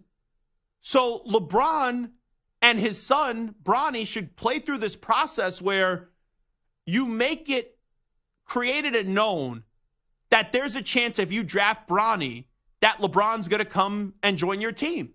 But once you draft Bronny, doesn't mean LeBron has some binding agreement where now he has to go join, let's just say if it was Oklahoma City. So, Stu, this is how I think it's going to play out. And let me just throw this by Stu because he's a Laker fan on this show. I do think Bronny's going to stay through this draft process, even though I think he should go back to college. I think Bronny's going to get drafted. LeBron, we know, is going to opt out. I think once you get Bronny getting drafted in June, whenever the draft is, mid-June, late June, that once that occurs, there will be a little bit of speculation on where LeBron is going to go. Can we find out when free agency starts? I know that's usually in July, and it's usually rather early, but let's just get the proper date. And I know the NBA draft is in late June, but you'll have that little bit of speculation that maybe LeBron's going to join whatever team his son gets drafted by, and ultimately, after LeBron opts out and all that speculation dies down, I do think LeBron is going to be re-signing with Los Angeles and going back with the Lakers. That's what I think is going to happen, Stu. That's what I think, too. And it starts on June 30th. So okay. And the draft is like June, like the week or two before that? NBA draft date, let's just see. 27th? 26th and 27th. It's a 2-day thing now. It's a 2-day? Wait, what? The NBA draft is now 2 days? That's right. That's got to be new. Yeah, it is. Okay. This is the first year of doing that. Yep. Really? That's stupid. Is it? And you have the whole first round on the one day and then the second round the next day? That's correct. Yep. Why? That's a waste. Disney forked up the money. Yeah, I guess so. I didn't even know that, to be fair. But so you have the draft on the 27th, and then free agency starts. You said on June 30th. June 30th at 6 p.m. That's when So that's lining up perfectly for LeBron and his son. it is. He gets drafted, right? LeBron at that point already going to be opted out. There's going to be all that speculation. Well, what's going to happen? Is LeBron going to go join whatever team his son gets drafted by earlier than what he should be, and then LeBron will stay with the Lakers. But here's what could ruin it. Here could ruin the speculation game. We find out J.J. Redick becomes the coach of the Lakers before then, which the Lakers before the draft and free agency, they'll make their decision on their head coach. Did you see one of the other candidates that has emerged with the Lakers outside of J.J. Redick? Stu? I saw James Borrego. Yeah, that's the one. You know, I think he could be a good coach. I don't think he really got a fair shake with the Hornets, but man, you know, he comes from the pop school, the pop tree. You got to think, right, what the Lakers are going to do. Here's what will be my prediction. Bronny ends up getting drafted by the Lakers. LeBron resigns. J.J. Redick is the coach of the Lakers next year. I don't want to say that's a disastrous trio because LeBron is still one of the greatest players of all time. But J.J. Redick getting drafted, like the Bronny thing, so what? Where the Lakers pick is going to be anyway, it doesn't even matter when you get that late in the draft. Once you get past like the first 5 or 6 picks. But if you had to put that out of 100, all three of those things happening, I think there's a greater than 50% chance of that. 75, I say. Wow. Does Bronny get drafted in the lottery, you think? Lottery, no. Yeah. Yeah, I don't think lottery. But Carlos says no shot off from Carlos. microphone. No shot. Okay. I don't think it's no shot because a team could look at it and say, even if there's a 2% chance that we get LeBron, you maybe have to make that you take that 2% chance because you get LeBron just from a financial standpoint. Forget about winning and losing. Just from a financial point for your franchise, it does wonders. To get the last 2 years of LeBron's career on your team and all the money that could be made off that, it really could help some of these smaller markets out a lot. I'm so confident on it. I'll give you odds. I'll give you plus money on it. Oh, I'm not taking the bet. I'm just saying we could do there's a little individual no show shot bet here. I 0 to no shot. Gotcha. I'm so confident. 0 to no shot. That's okay. So you think it's no shot? You think it's 0%? 0%. 0.000. Okay. You could mark that when Bronny's the 8th overall pick in the draft. That's going to be lovely. We'll take a timeout. We'll come on back. We'll update you some of the biggest stories in the world of sports with some audio. We call that the news brief. Update time first, though. Here is Manny Rodriguez. Infinity Sports Network Sports Flash. All right, Zach, there is a new highest paid defensive back in NFL history, and his name is Antoine Winfield Jr. The safety and the Tampa Bay Buccaneers have agreed to a 4-year, $84.1 million deal with $45 million fully guaranteed. And at $21.025 million per year, he leapfrogs over Packers cornerback Jair Alexander's $21 million per year among DBs. That means Bengals wide receiver T. Higgins now becomes the only franchise or transition tag player without a long-term deal, with a July 15th deadline looming. Earlier today, the NFL announced its Thursday night season opener, and it will be a rematch of last season's AFC Championship game. The Kansas City Chiefs will host the Baltimore Ravens. The Chiefs defeated the Ravens back in January 17-10 en route to the franchise's fourth Super Bowl title. College hoops, USC's Bronny James has been medically cleared to be drafted by the NBA's Fitness to Play panel. The 19-year-old son of Lakers forward LeBron James suffered cardiac arrest and underwent a procedure to repair a congenital heart defect 9 months ago. Though he has entered the draft, Bronny James continues to wade the waters of the transfer portal, but Shams Charania reports he will stay in the draft. Bronny James has until May 29th to make a final decision on whether to go pro or return to college. I'm Manny Rodriguez.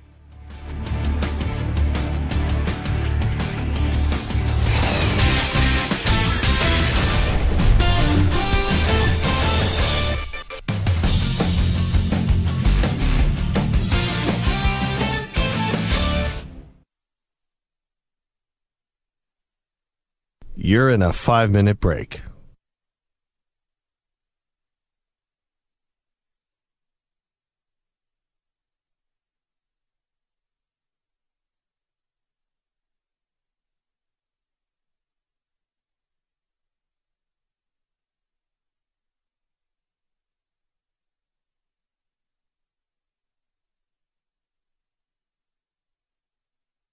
Four minutes, 30 seconds remaining.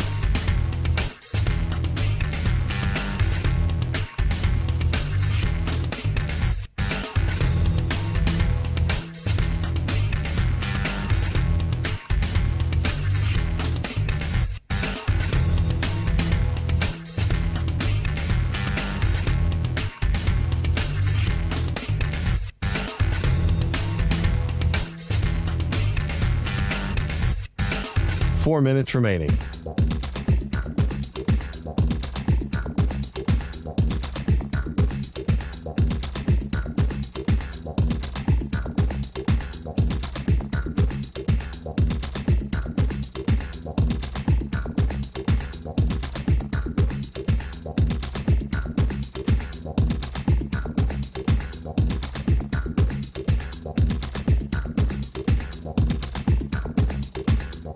Three minutes, 30 seconds remaining.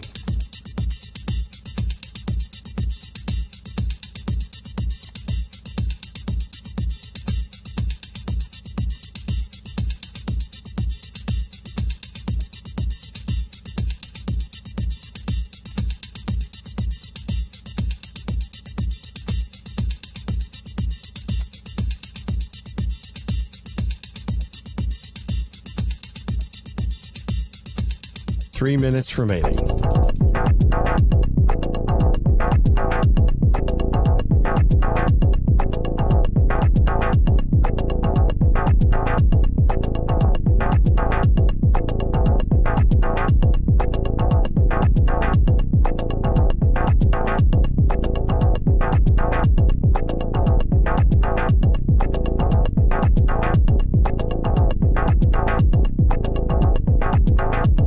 Two minutes, 30 seconds remaining.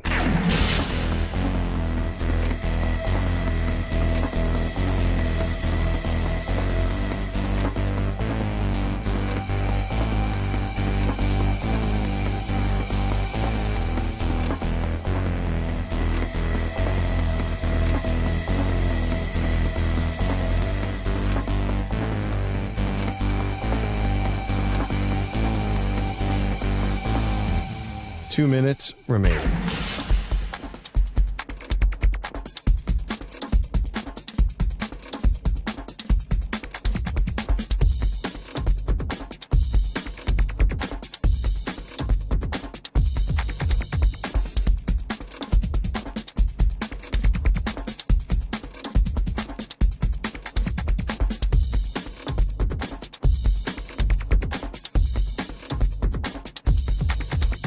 One minute, 30 seconds remaining.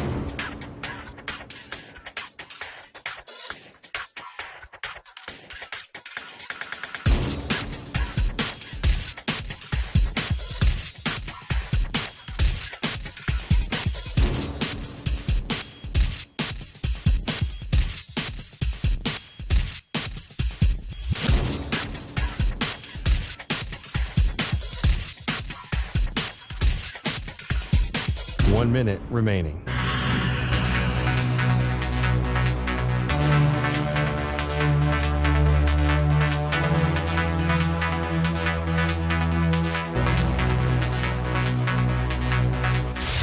Five seconds remaining.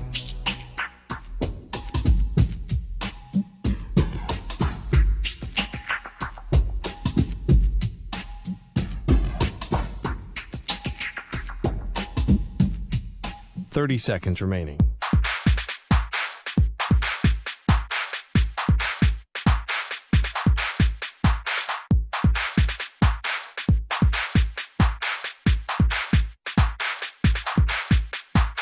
Seconds.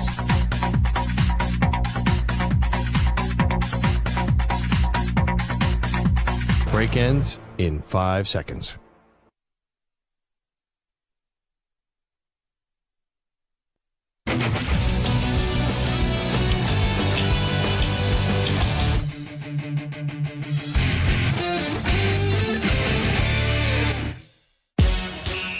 Welcome back to the Infinity Sports Network.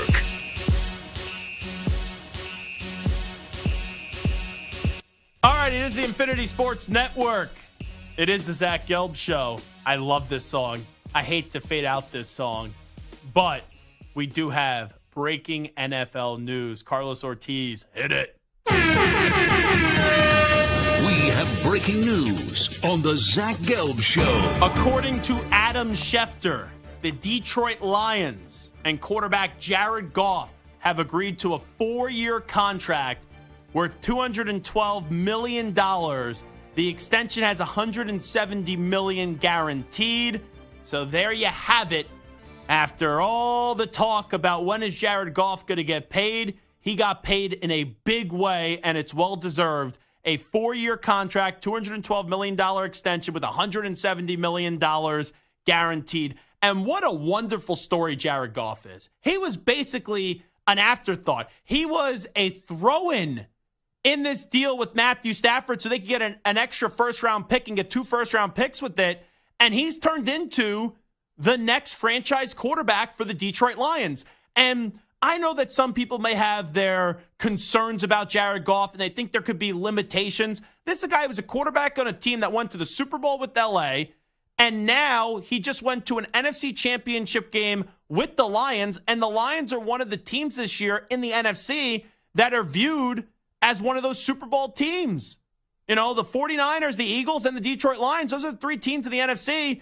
One of those 3 teams should be in the Super Bowl. So Detroit had to give him this extension. Because could you imagine if you played these games with Jared Goff, you never got this deal done, and the Lions go back to being terrible, and they go back to sucking? Like, that would be terrible. So it was well-deserved. This is an extension that I would have never thought would have happened when the deal got done and when they made that trade. But now it's okay. You got the quarterback paid. Now you got to go win a Super Bowl.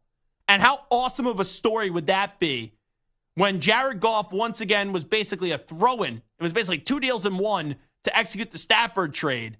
That if this results in the Lions winning their first ever Super Bowl, it would be awesome. But there's another point to get to here.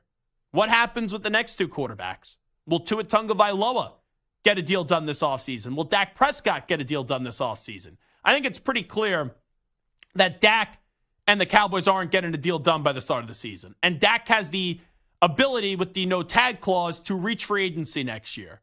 And as for Tua and the Dolphins, I would make Tua prove it another year.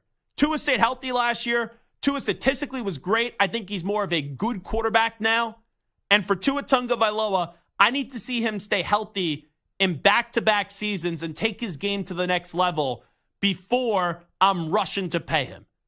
He takes care of business this year, then I have no problem paying Tua Tagovailoa. But I don't think, like how the Lions had to pay Jared Goff now, I don't think you need to pay Tua Tagovailoa right now. So there's the breaking news on the Zach Gelb Show on the Infinity Sports Network.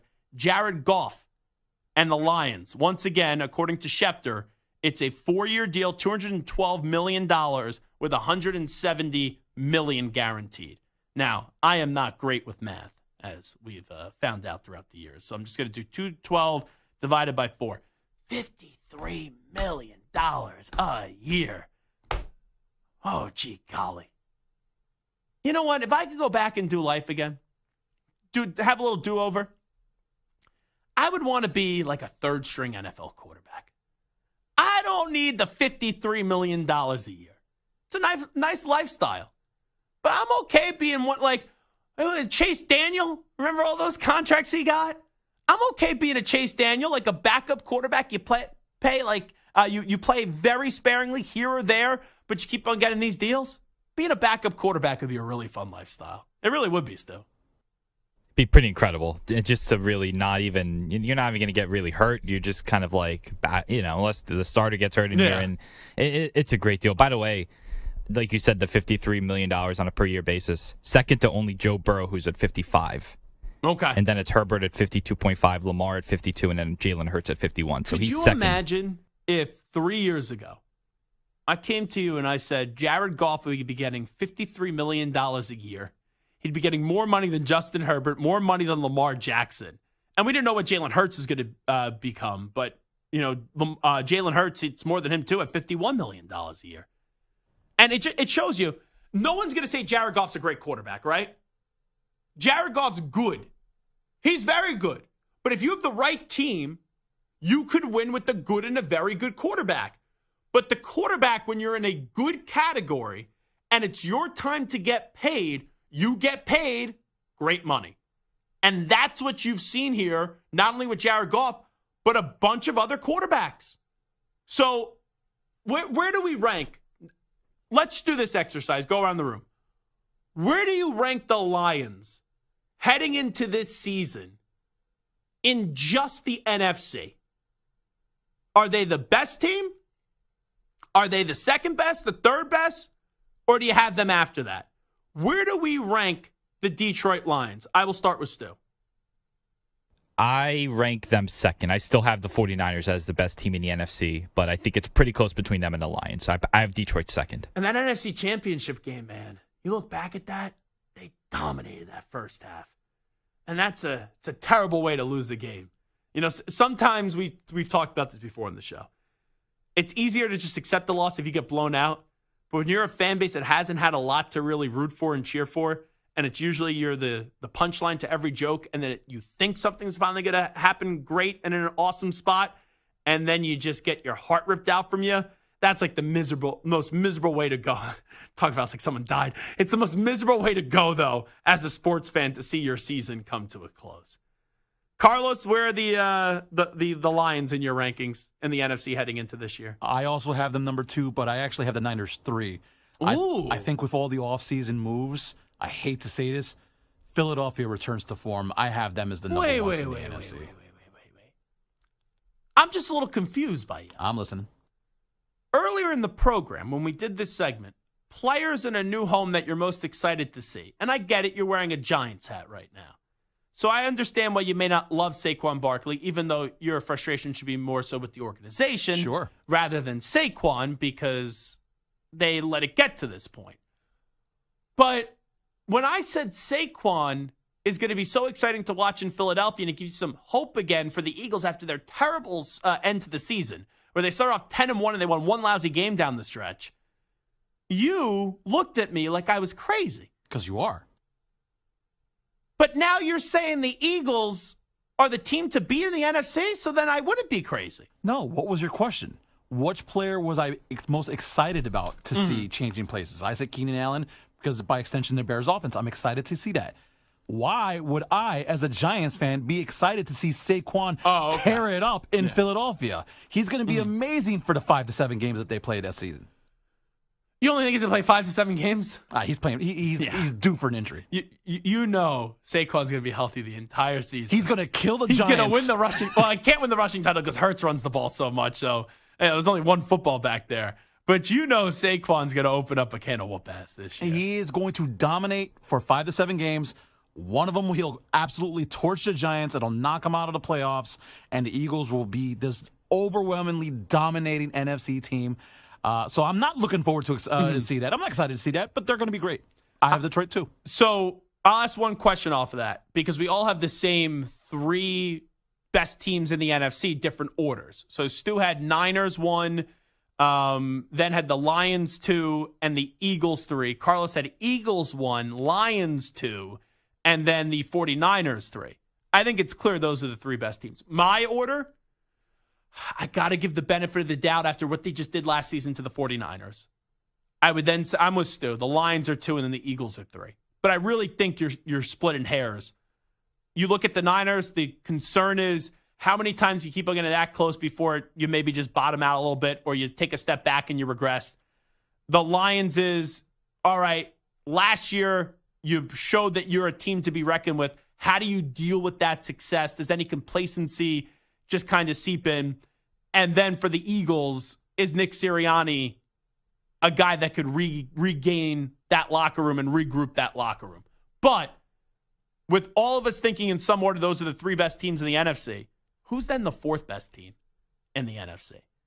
Because I'm not going to say it's those drama Dallas choking Cowboys. I think there's too many lame ducks in that organization with Dak Prescott and Mike McCarthy. But I have identified who my 4th best team is in the NFC.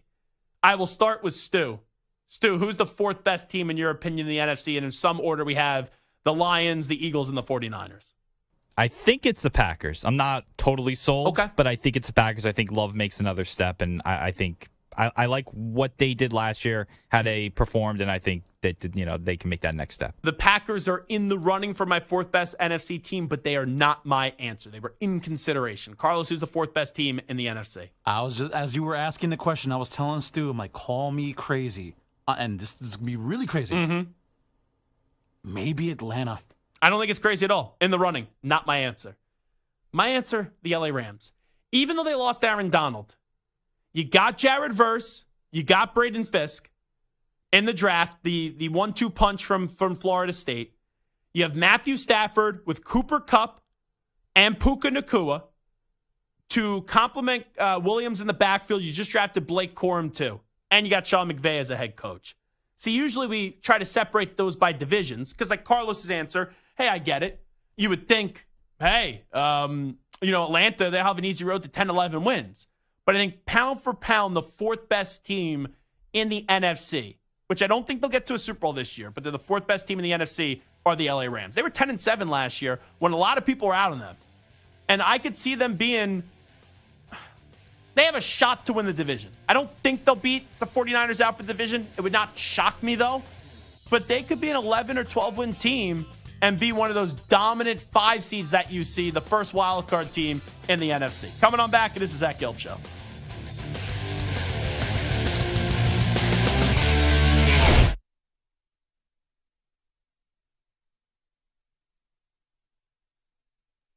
You're in a 5-minute break.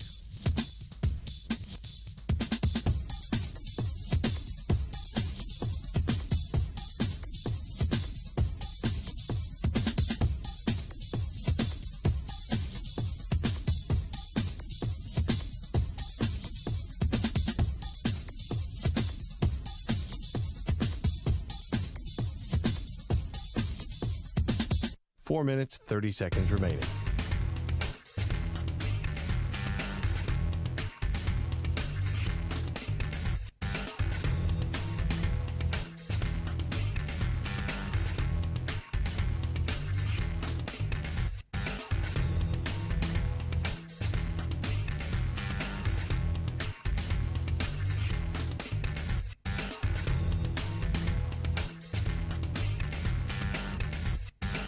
Four minutes remaining.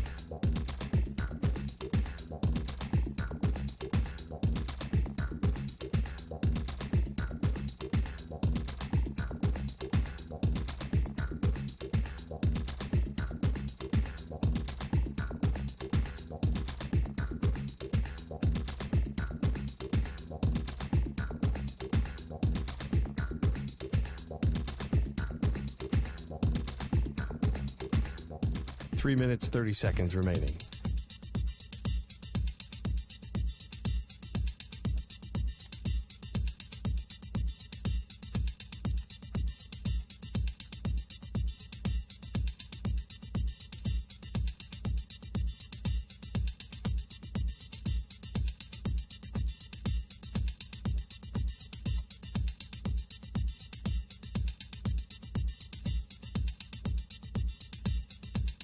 3 minutes remaining.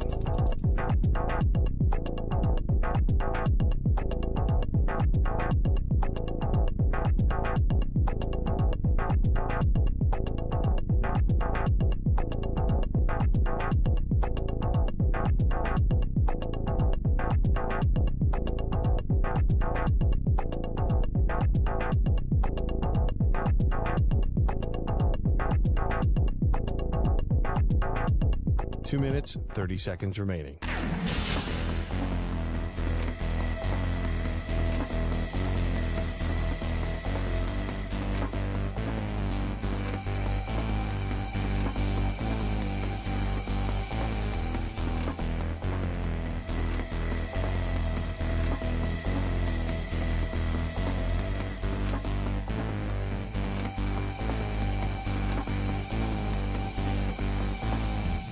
Two minutes remaining.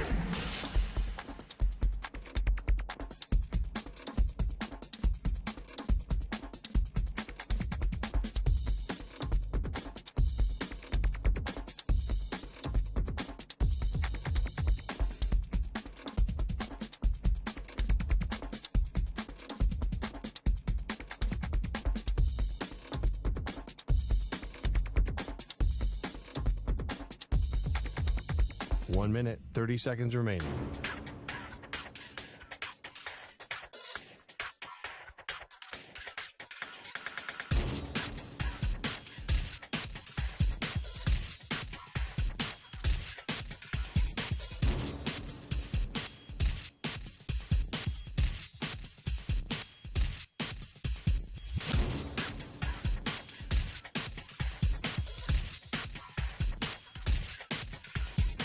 One minute remaining.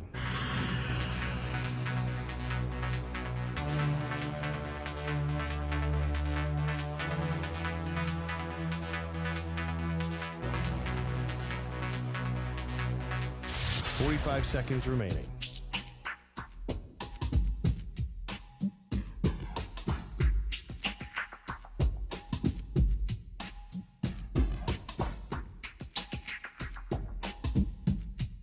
Thirty seconds remaining.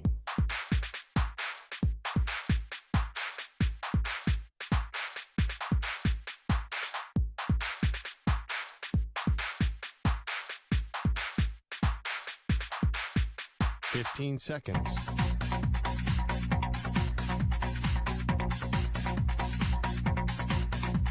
Break ends in 5 seconds.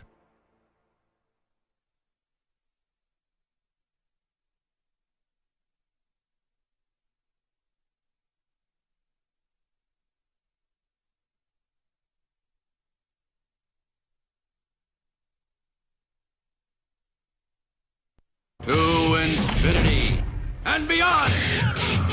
He's live. He's nationwide. This is the Zach Gelb Show.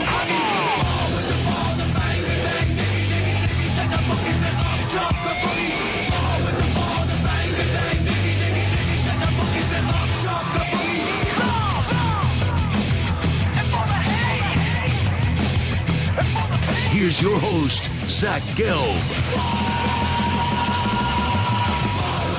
All righty, away we go. Hour number 3 of our radio program. That's right, it is the Zach Gelb Show on the Infinity Sports Network. It's time to update you on some of the biggest stories in the world of sports with some audio. Carlos Ortiz, let's get to a little bit of a news brief.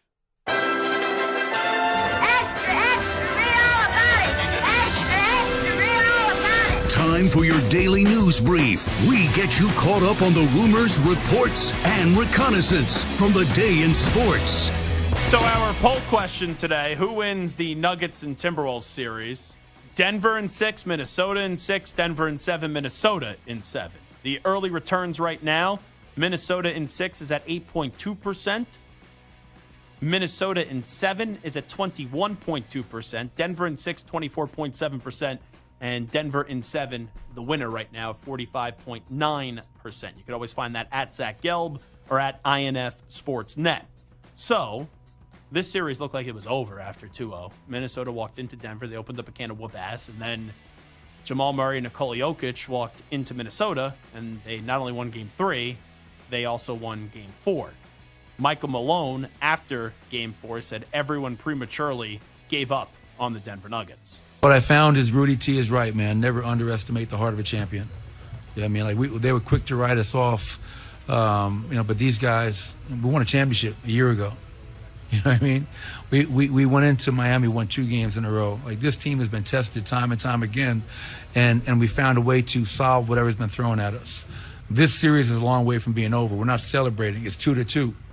So now you have to find a way to win Game 5. But what I found about our group is that they do believe in themselves, and more importantly, they believe in the man next to them. And, we have a group that is acting as you would hope a championship team would act. And they had a bad game. We owned it, and we moved past it, and we played better. When people say that you prematurely gave up on a team, it also comes with how it was like egregious to give up on that team.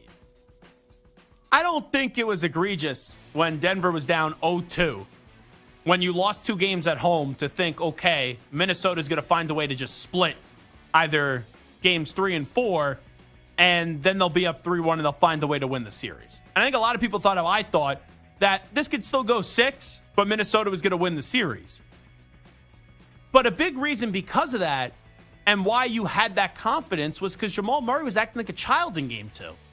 You saw him throw a towel at a referee, a heating pad on the court, and do the money sign to the officials. So that told me not that Jamal Murray is necessarily frustrated with the officiating, that he was frustrated that he wasn't healthy. And if Jamal Murray isn't healthy, then the Nuggets don't win a championship or get out of the second round. And then look, Jamal Murray, after some rest, boom, was really damn good. Nikola Jokic, back to being this unstoppable force. And now this series is at 2-2. So I don't think it was crazy that people gave up on gave up on Denver. It was warranted because they acted, especially Jamal Murray, like a clown in Game 2. But now they've reeled us back in, and yeah, I'm not saying that this series is over. You tell me Minnesota wins this series, I'm not going to call you a dummy. But a lot of people now believe, including yours truly, that, hey, Denver's going to be back to winning this series. And going in, I thought Denver in 7. Then after 2 games, I thought, okay, Minnesota in 6. Now I'm back Denver in 7. Let's go to Anthony Edwards on the long layoff between games 2 and 3. And we know after yesterday, you did have this series get tied up at 2 apiece, but a lot of people believe game 3 was the momentum changer, which how dominant Denver was. I think the 3 days hurt us, actually. Yeah, I think having those after those 2 wins, they gave us like 3 days off or 3 days before we play again, and I don't really like that at all. But I think that's why we came out sluggish game 3. But I don't think they got any momentum. I mean, they won. We won 2 games. They won 2 games. At this point, it's just whoever wins 2 games. So I don't know how people look at it, but I look at it like I'm happy. I'm ready. We're competing at the highest level, and I'm smiling about it because I'm happy. I'm ready to go play. If we play tomorrow, I'll be ready. So he's not wrong. The layoff did not help Minnesota because you had Jamal Murray, who was dealing with an injury, and you give him some time to get healthy. And Minnesota was ready to just issue the nail in the coffin when they were up 2-0. So that layoff did behoove Denver. But I don't want to hear that. Like, you drop 2 games, no one wants to hear excuses. And then you end up saying, oh, you don't feel like momentum has shifted? Momentum has shifted. Now you got to steal it back, though. You had the momentum after game 2. After game 4, momentum has totally gone back to Denver. And in a best-of-3 series, people are going to pick the best dynamic duo in the league in Nikola Jokic and Jamal Murray to get the job done. Let's hear Charles Barkley. He was on Inside the NBA, as he is, as always, with the legendary show. And he said, stop comparing Anthony Edwards to the great Michael Jordan. Please, America, please stop the Michael Jordan stuff. This guy's had one good playoff run. And he's a great I think he's going to be a great player. He's a really nice kid. We root for him. We want him to be. Is he close? No, hell no. Close to who? Close to who? They both black. You're not close to Mike? He's not close to Michael Jordan. At 23? Michael Jordan was getting, remember, he was scoring like. I'm just asking. At 23, hey, 23 I Mike love and 23 Edwards. I'm just do asking. not do that. So the GOAT debates have ruined every way that we have looked at sports. Because you know what the standard is, right? In the NFL, it's Tom Brady. In the NBA, it's Michael Jordan. In hockey, it's the great one in Wayne Gretzky. So you have these standards and you have these iconic names that everyone knows without question they're the GOAT of their sport. And then you start to find characteristics in other great players that haven't done nearly even the same realm of possibilities as and accomplishments what a Brady, a Gretzky, or a Jordan has. But you see some small similarities and you say, okay, they have a mentality like that. And I'll be the first one to say it. I've done this. I did it with Anthony Edwards. I said he has a Michael Jordan mentality. That's not me saying he's Michael Jordan, but he has the mentality. But our obsession, especially nationally, about who's the GOAT, which I don't even love that conversation. It's my least favorite radio when we have to do LeBron, and I've said this 9,000 times. LeBron up against Michael, my least favorite radio. But even just look at the NFL. Brady's considered the GOAT. He retired for like a year or two, and now people are already saying Mahomes is the GOAT. So you see a few characteristics from the GOAT in someone else, and that's what the conversation now becomes. But people aren't saying Anthony Edwards is Michael Jordan. Like, there's a difference in saying someone is Michael Jordan or someone has a mentality or someone is similar to one of those great players. And that's where I think it gets confused and where people take a little excerpt of what someone said and they make it out as if you're saying, okay, Anthony Edwards is already on the same level as Michael Jordan, which no one would say that. Here is Jalen Brunson. The Knicks are up 2-0. Now it's 2-2. They're not making any excuses, even with after all the injuries that they have suffered for losing the last two games. I mean, we can talk about fresher legs. We can give us all the pity that we want. Yeah, we're shorthanded, but that doesn't matter right now. We have what we have, and we need to go forward with that. So there is no, we're shorthanded. There is no excuse. There's no excuse whatsoever. I love Jalen Brunson.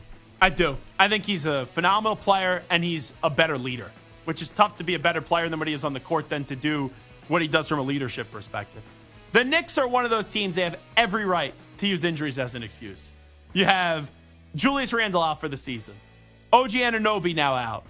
You have Mitch Robinson out. Hardenstein dealing with the shoulder. Brunson playing on one foot. They're running out of gas because they're running out of bodies. And they don't sit there and make excuses because they still know, hey, there's still games to be played in this series. This is 2-2. You're going back to the Garden. You win game 5, then you're expected to win the series. And that's you got to follow the beat of your leader. And Jalen Brunson is sending out the right beat. Let's go to Reggie Miller. This was on TNT during a game. He takes a shot at, is it LeBron? Let's listen up. We've got certain guys, veteran status in our game, that are on a lot of people's Mount Rushmore that like to deflect and point fingers at others. Here's a 22-year-old saying, this is on me. It's my fault. Stu, there's only two names that you could think of here. It's Kevin Durant or it's LeBron James. But when he talks about that like Mount Rushmore of players, Durant's not on that. LeBron is. Reggie Miller, I have no problem with that opinion, but you can't give an opinion about LeBron and leave it ambiguous. He basically gave you the answer to the test, but give us the full answer to the test. Don't just be like, oh, it's option A, B, C, or D. I would really suggest picking A. No, tell me A is the right answer for sure. And when you're an analyst now, which Reggie Miller has been for a long time, you should not be afraid to call out LeBron James. But there's a lot of people in the NBA community with LeBron and KD that are annoyed with them right now because they're blaming the coaches when the coaches are, there could be a problem, right? Frank Vogel and Darvin Ham, no one's going to say they're the greatest coach ever. But I don't think they're a top 2 or 3 reason why those teams did what they did this past year. So, Stu, where are you at right now with LeBron? I like to ask you this like once a week. I know that you were on the line of thinking last time we talked that he'll probably be back, but you'd be fine if he leaves. Is that the same? Yes, I think he's back, but if he leaves, I wouldn't be heartbroken. Would you want him back with Bronny and JJ Redick? Yeah. Like, if that's the trio, would you rather have him back or not back? I mean, if he's not back, that means I don't have to deal with Redick as a coach. Yeah. I'd probably and his take arrogant that. press conferences. I'd probably take that. I'd probably take LeBron leaving and some type of a not J.J. Redick head coach. Yeah. Someone who has had success in the past and has experience as a coach or an assistant coach. Yes, yeah, gotcha. I would take that. Let's go to Mike McCarthy. I have not heard this yet, but there was, I guess, this weird quote over the weekend on the return of Ezekiel Elliott. Listen up.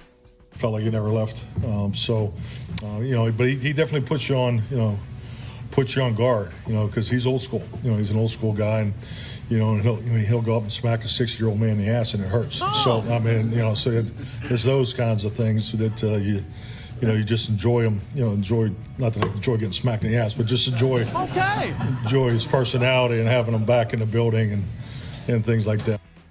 I've never heard a head football coach say, I get smacked in the ass and it hurts. Never heard that one. That was an interesting way of putting it by Mike McCarthy. I'm stunned by that. Okay, play me that again, Carlos. One more time. Felt like he never left. But he definitely puts you on guard, because he's old school. He's an old school guy, and he'll go up and smack a 60-year-old man in the ass, and it hurts. So it's those kinds of things that you just enjoy him.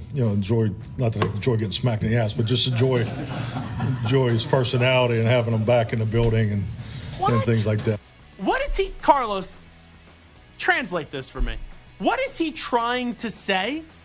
That he enjoys getting hit in the ass by Ezekiel Elliott? Yes, he's trying to say he enjoys getting smacked in the ass by Ezekiel Elliott because Ezekiel Elliott's leadership is old school. Yes. And that's the qualities that he's looking to bring back to the locker room by having Zeke smack old dudes in the ass. Mike McCarthy goes home.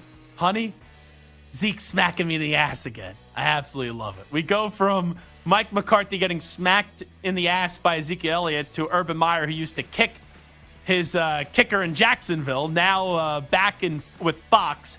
Urban Meyer, he, I guess, is going off on NIL now. Let's hear Urban Meyer.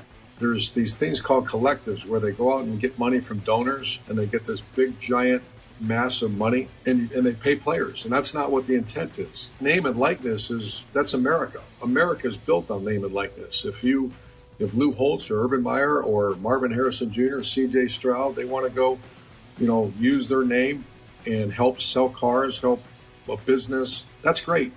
But to have a 17-year-old demand money for a visit, to pay these players, a lot of money to go visit a charity for 20 minutes and they write a check for $50,000. That's cheating. That's not what this is all about. So I'm very disappointed in where it went. Think about this, coach, these other sports.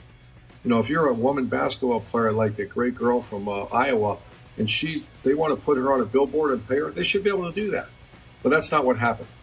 What's happened is the arms race of collecting money from donors, and the donors are simply paying players. And that's what I understand is happening, and I don't like that.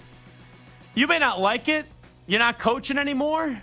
You made a lot of money coaching. So now, since the kids are finally legally getting the money, you have an issue with it on how they're getting it? How is it any different than probably back in the day when you had someone that was a graduate assistant just drop a bag of cash off? Were there not demands, Urban, when you had people do that? Give me a break. I think coaches are they come off so lame now when they bitch about NIL. The great coaches will adapt that are actively coaching. Urban doesn't need to adapt. But him just kind of poo-pooing on the whole thing, it's ridiculous. Really is. So UFC over the weekend, they had a fight night. And Derek Lewis, I guess, won. And he threw his jockstrap into the stands. And I guess a media member caught it. And now he's having Dana White sign it in the post-match press conference. At first, when I heard this, I was watching it and I'm like, his cup, is it a drinking cup? And then I'm like, oh no, this can't be a drinking cup. This is a jockstrap, right? At least this is what I thought it was, judging by Dana White's reaction. Stu looked at me like, did you think this was a drinking cup? I may or may not have thought until this second that it was a drinking cup. So now I'm wondering who's right here. I watched the clip. I did not see what the reporter was holding, but judging by Dana White's reaction, I thought this was a jockstrap. But anyway, listen up to the audio. it's really lucky, fortunate to get that Darius Lewis cup. Would you mind signing it? I would prefer not to, but I mean, you were very lucky to catch that. Yeah, it was right in front of me. He signed it, so I really like it. Today is your lucky day. I really would like you to sign it. Okay. Sure. All right. Thank you, Dane. All right. Why don't you have him sign it? Oh, he did? All right. So this is a thing with Derek Lewis. He takes his shorts off after the fight, and he throws it around like it's a T-shirt or like a rally towel. Like I'm going to the Garden tonight for the Rangers game. How they have those rally towels, they wave it around like that. And I guess he threw it into the crowd, and then he had Derek Lewis sign and then Dana White afterwards. That is a very interesting press conference. And Dana's eyes at first were like, you want me to sign this? This is a good moment for it? Like, what the heck are we doing? Alrighty, we could shut it down there. You always want to end the segment talking about another man's jockstrap, right? Carlos Ortiz, imagine if I ended the show and let's say I just threw my boxers at you. And then you had to go to management and do a press conference. Hey, will you sign Zach's box? Get Marinek and Hurley to sign on the strap. They're game used. What's the smell? Oh my God, that's disgusting. I'm not kidding. There's some memorabilia you would like. I've never sat here and said, I want a game-used jockstrap. Let me get that signed. Who's buying that?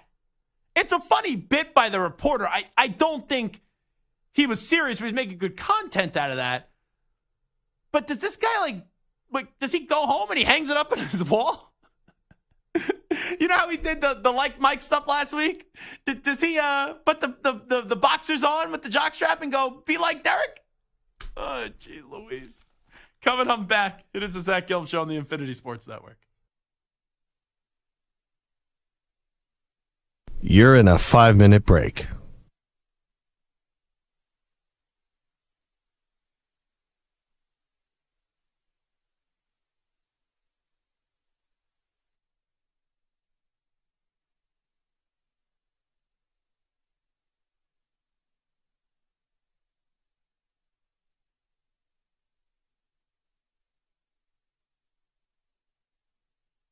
Four minutes, 30 seconds remaining.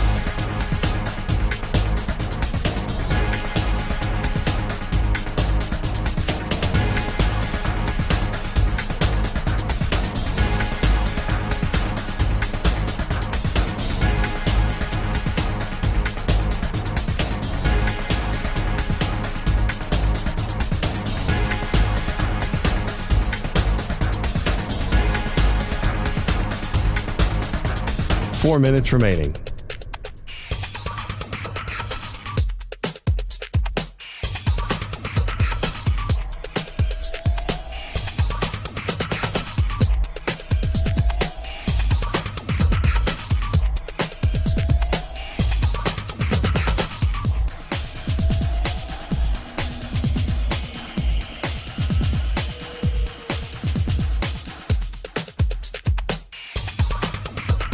Three minutes, 30 seconds remaining.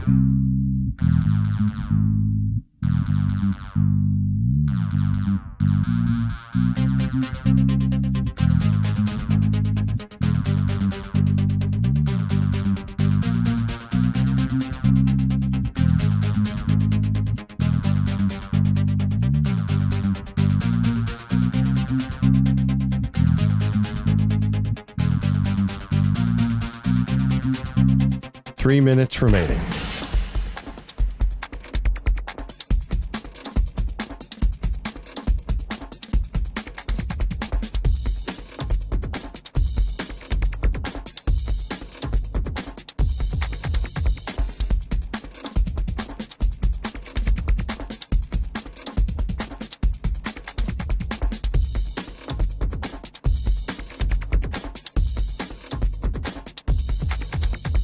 Two minutes, 30 seconds remaining.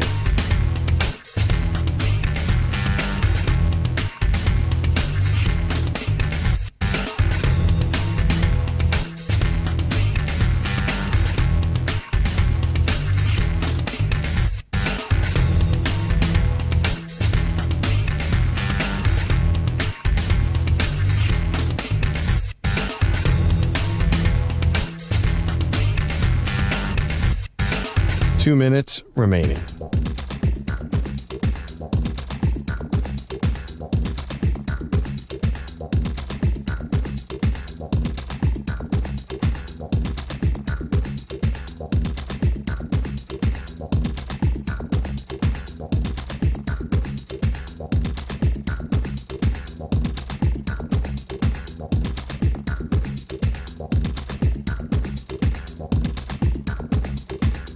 One minute, 30 seconds remaining.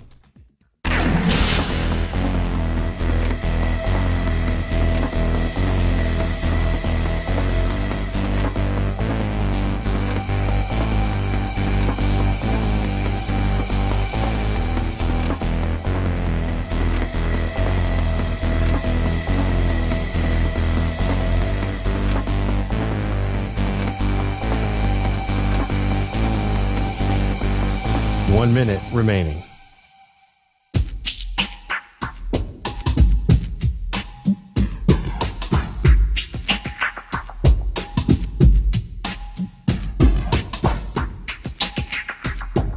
Forty-five seconds remaining.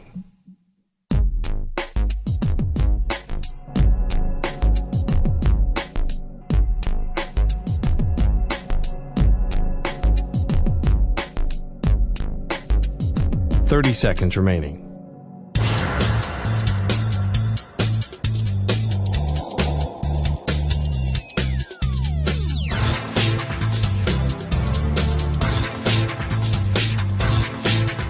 Fifteen seconds.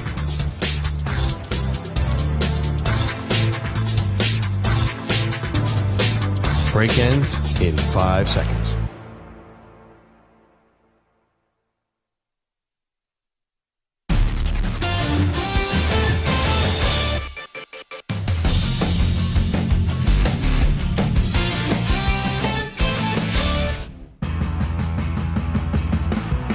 Zach's taking on the most polarizing issues in sports. Which side of the line of scrimmage will he end up on? Offside. Defense number 69. It's Onsides, Offsides with Zach Gelb. All righty, onside, offside time right here on the Zach Gelb Show on the Infinity Sports Network, a segment that we do every Monday and Friday. Stu, what do you got cooking for me today? All right, Zach. So we start with the NFL. Broncos head coach Sean Payton spoke to reporters over the weekend about the league's new kickoff rules and predicted that there would be double-digit touchdown returns this season with a lot more big plays. To put that in perspective, there were only 3 kickoff returns for touchdowns in 2023, 4 in 2022, and there hasn't been double digits since 2008, where there was 11.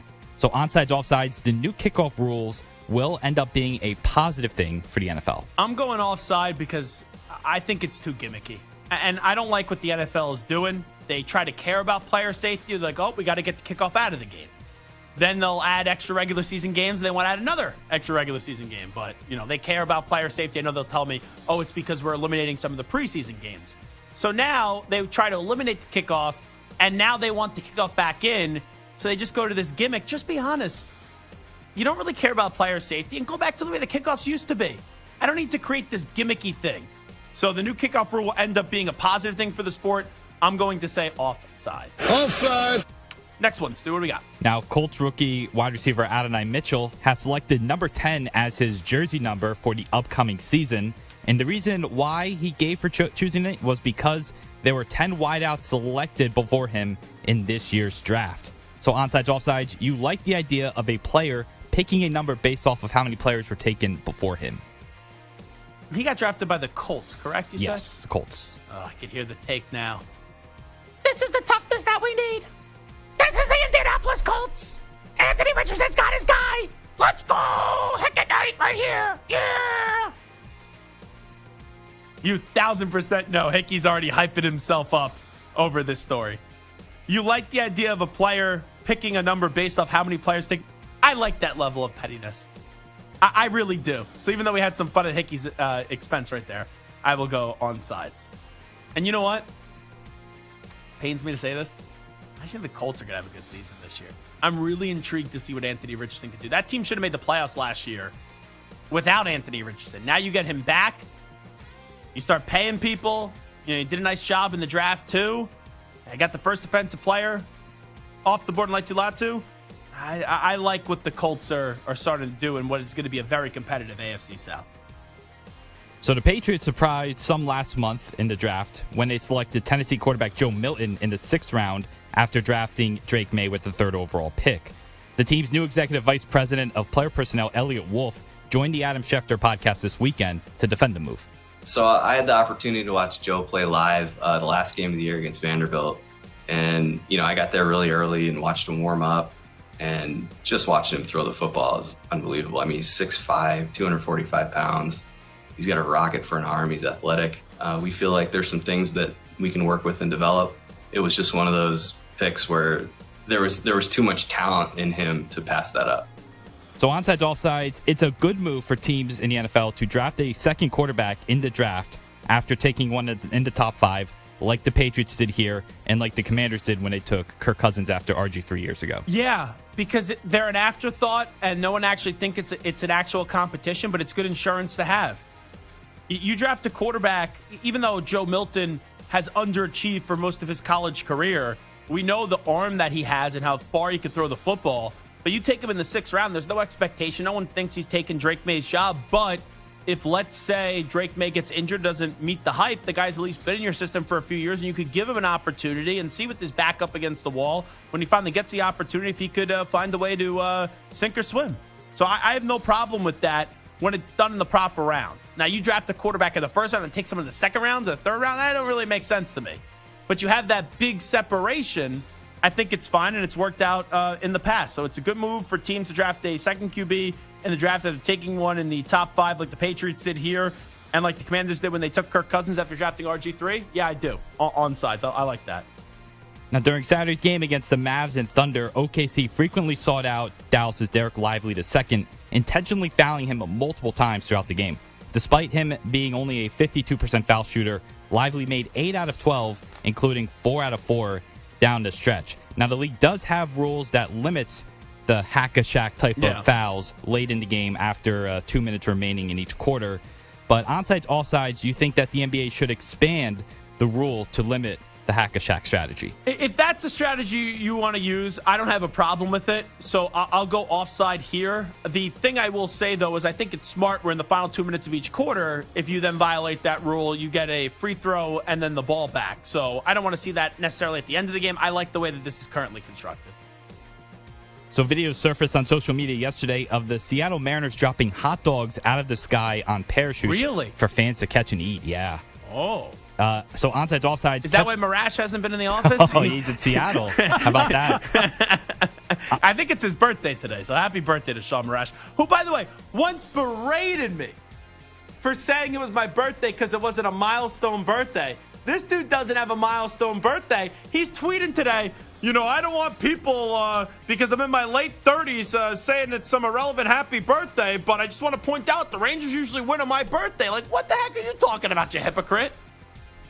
Can't be that guy. Can't be the guy that, it's very hypocritical by him. Marash being a hypocrite. I'm shocked. Who would have thunk it? Right, Carlos? 1,000 I would never think he'd be a hypocrite. Continue. What do you got? So onsides, offsides, catching a free hot dog at a sporting event is better than catching a free T-shirt. Absolutely. You don't even know if the T-shirt's going to fit. It could be too big. It could be too small. After one wash, it's usually crappy material. I'd much rather get a hot dog than a T-shirt. And here's the dumbest thing. I know it's on a Thursday, so this isn't my PSA. A lot of times for these Ranger playoff games that I go to, they put a T-shirt on the seat. Then they have a T-shirt toss. And you have people trying to fight for the T-shirt. Dummy, turn around. There's a free T-shirt on your seat. I'd much rather get a hot dog than a T-shirt for free at a game. And I will say this.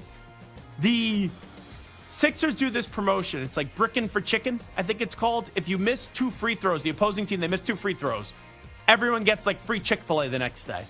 The first or second year they did this, or it's at least the first time I saw it in person. This was like years ago. It's back when I lived in Philadelphia. I was sitting all the way up top in the auxiliary press box. They had someone press a button, and Chick-fil-A came falling down, raining down from the ceiling. So you had Chick-fil-A, like a box of chicken nuggets, on a parachute, falling down. Now that's something where I'd beat the crap out of someone for free Chick-fil-A. A T-shirt? Give me a break. So yeah, I'd much rather get the free food at a sporting event than some crappy T-shirt. All right, and last but not Wait, least. did I have catching a free hot dog at a game is better than catching a free? Yeah, onsides. All right, last but not least, as we discussed towards the end of last hour, the Lions are signing quarterback Jared Goff to a 4-year, $212 million contract that includes $170 million guaranteed, according to ESPN's Adam Schefter. Now, onsides, offsides, you believe that Goff is a top 10 quarterback in the NFL right now? I do not. That is offsides, but that does not mean that him having the second highest average annual value salary for a quarterback is a bad decision, because you get paid when it's your time to get paid, and you could be a good quarterback and you get great quarterback money. That's what's here with Jared Goff, but that team is ready to win now. Like, it's a lot. This is the first time in my life that you could say you walk into this season believing that the Lions are a team that can win the Super Bowl, that they're a top 5 team entering this NFL season. But Mahomes, Joe Burrow, Josh Allen, Lamar Jackson, C.J. Stroud, Aaron Rodgers, Matthew Stafford, Jalen Hurts, Justin Herbert, even Brock Purdy. That's 10 right there. Carlos was counting. So that's 10 right there. I think those guys are better than Jared Goff. But you could argue he's right on that 10-9 line. Like, you could make a case for it. I just think he's just on the outside. But this contract is deserved, and you can win with Jared Goff. So I do not think he is a top 10 quarterback in the NFL. Offsides. All righty, that's onside, offside. Real quickly, finish the sentence for me, everybody. The Detroit Lions this year will, and then tell me how far you think they're going to go. Stu. Win 11 games and reach the NFC Championship game. Okay. Carlos? Win the NFC Championship game. Ooh, so they'll be in the Super Bowl. Manny? What are the Lions doing this year? I feel like Manny's going to just rain on the parade that are the Detroit Lions. See, Manny's not happy as a sports fan, so now he won't let anyone else be happy. How dare you cast aspersions? I think they'll make the NFC Championship game. Okay. I'm going to say the Lions lose in the Super Bowl. I'm with Carlos. And I would love to see, and maybe this is just because I just make fun of Manny for trying to rain on someone's parade. I would be in the mood this year for just a torturous Super Bowl. And what I mean by that is you have two fan bases that never won, and they just go at it, right? Like, imagine we get a Bills-Lions Super Bowl or a Browns-Lions Super Bowl. Like, I don't think the Lions have a shot. I mean the Browns, they have a shot of going to the Super Bowl. But you just take two fan bases that have been dragged through the mud, and you finally get them there. I think that would be awesome. Even if you get in an AFC or NFC championship game. A few years ago when we had the possibility of Browns and Bills, people were like, imagine those two fan bases with the dog pound. Here we go, Brownies. Here we go. And then the Bills Mafia just throwing people through tables. But that would also require the Bills to, get their act together this year, which I think the Bills can. You give me a Super Bowl Bills and Lions. That'd be really fun. That would be fun. Why, you don't like that, Bills and Lions? I mean, I don't. It's not. I don't think that's what the NFL really wants in regards to. I mean, you get Josh Allen going up against the Lions. That'd be awesome. Again, two passionate fan bases. The Lions. They're Lions. Who else do you? Are you with the Giants in the Super Bowl? No, the Giants Daniel are Jones? awful. They stink. I have no faith for the Giants right now. Do you, Carlos? No, of course not. I'm not a moron. I don't care about the Giants right now. I'm now. just asking because the Giants start off 2-0. They get 2 easy cupcake games. We're gonna start having. We're back. The Giants are back. We're gonna have you two just being a bunch of idiots. I promise you, I will not do any of that if the Giants win 2 games because I think they're gonna stink. Yeah. Carlos definitely will. Yeah, I might. He'll be taking his shirt off, be throwing it into the sand like Derek Lewis did to Dano to the reporter with his jock strap over the weekend. Oh, maybe my wife will have me on the ring camera. Maybe she'll catch some accidental footage. Oh, where did you get that from? I did like your birthday post, Marash. What did you post on Instagram? I got a chuckle out of it today. It's a very heartfelt message. I'm like, even though he might be an ass on the mic, off the mic, he's an even bigger ass. Yeah, I was going to comment on that. Use a wide lens for that picture with the two of you. I can make that joke. Big people to big people can make that You used to see Sean's response to that one on his Instagram story. What was it? He said, "Oh, Carlos, you have to go back into the way fat era of myself." It wasn't that long ago, brother. Yeah, that was a wide shot of Marash. Now Marash lost some weight. No, he looks good. He's on the Peloton thing. He looks good, good-ish. Until I saw Marash without a shirt on when he was getting made into a chicken cutlet at that Boomer and Gina Yeah, Live. that was rough. You know, I thought Marash looked a little bit better than that now, but no, Marash does. He's looking better. That was as someone that has lost a lot of weight. You hate when then like people, it's a big life event or it's some life event, and then people post a photo of you when you were like really fat. It's like, oh, can you use a better photo? You went into the what's the word I'm looking for? The archives? The archives, thank you. Did you have another picture of you two together, though? You were just hanging out with him a few weeks ago. Yeah, we didn't. Well, you think I just take photos every time I hang out with people? I saw a photo of you and him on Twitter. I don't remember that photo at all. Yeah, he might have too many beers, that's why. It's very possible. A lot of Baileys. You said a lot of Baileys? A lot of Baileys. Oh, okay. First I thought you said a lot of babes. I'm like, both you two are married. And then I go, oh, you must have said Baileys. All right, anyway, let's take a break. Here's the latest sports update. We'll play you some Stephen A. Smith audio when we return about Kevin Durant. I like Stephen A. Smith. I don't. Well, you know what? Only speak when we ask you to speak, all right? I like Stephen A. Smith. I'm a fan of Stephen A. Smith. Here you go. All right. Here's the next update with Manny Rodriguez. Infinity Sports Network Sports Flash. All right, Zach, a second big contract has been given today in the NFL. The Detroit Lions and quarterback Jared Goff have agreed to a 4-year, $212 million deal, which includes $170 million guaranteed. The former top pick threw for 30 touchdowns and 12 picks last season. Goff becomes the highest-paid player in Lions franchise history. This comes hours after Antoine Winfield Jr. became the highest-paid DB in the league. The former Minnesota Golden Gopher and the Tampa Bay Buccaneers agreed to a 4-year deal worth $84.1 million with $45 million guaranteed. Winfield Jr. led the league last season in forced fumbles with 6.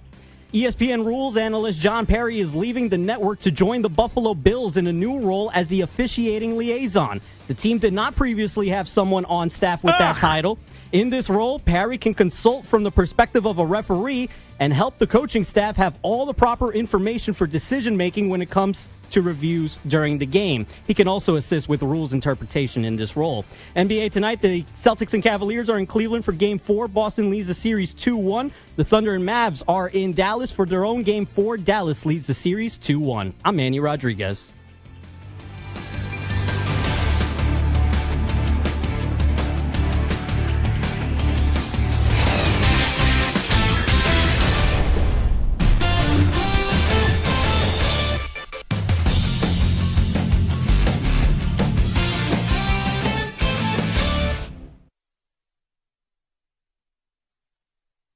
You're in a 5-minute break.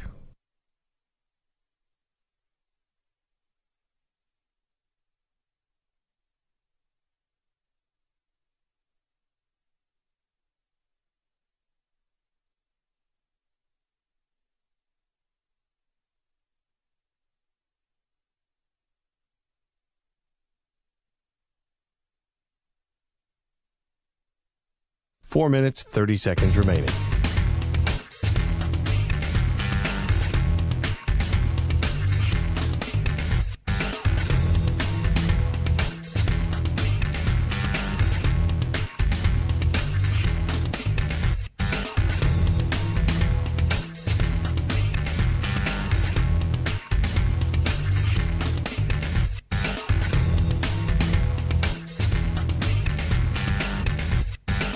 Four minutes remaining.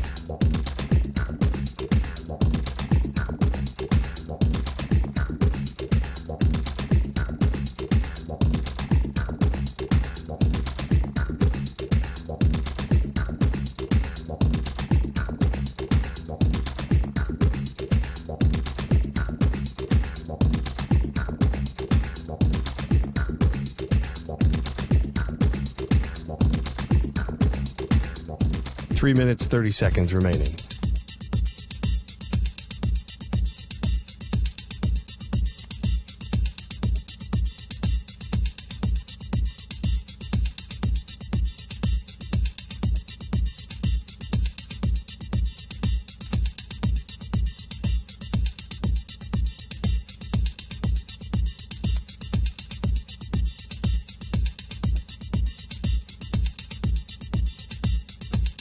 3 minutes remaining.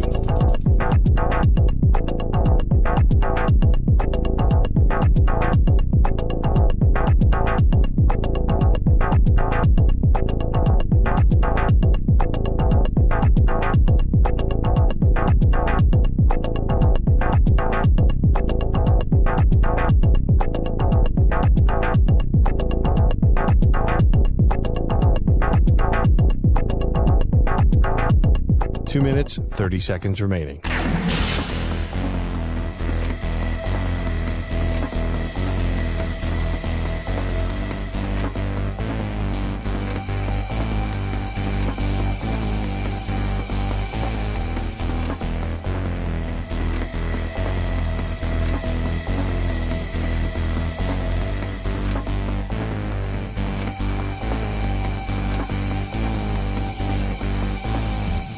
Two minutes remaining.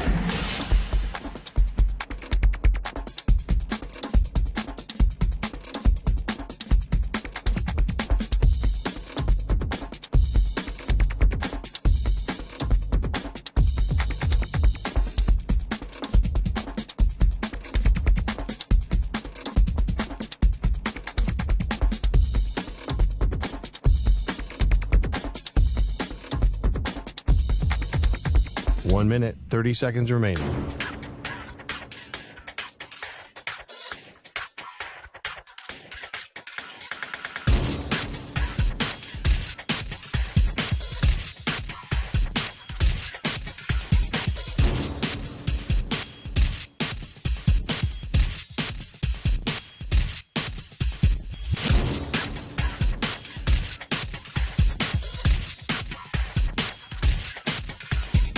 One minute remaining.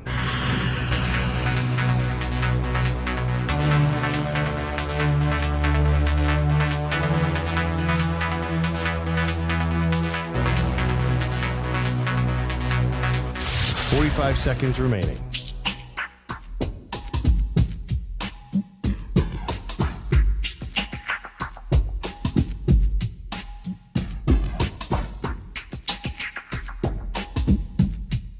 Thirty seconds remaining.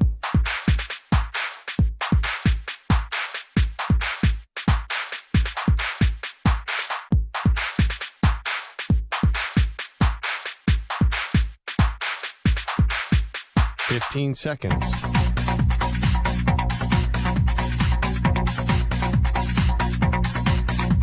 Break ends in 5 seconds.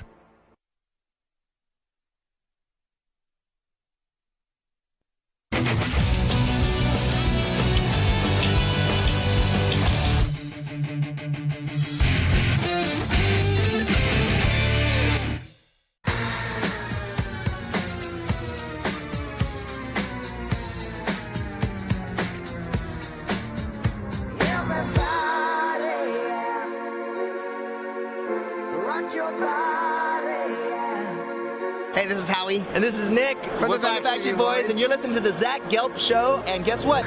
Zach is back. All right.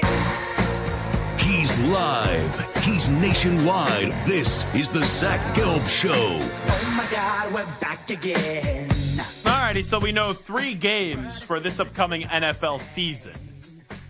It will open up on September 5th. The schedule comes out on Wednesday, by the way. Ravens at Chiefs.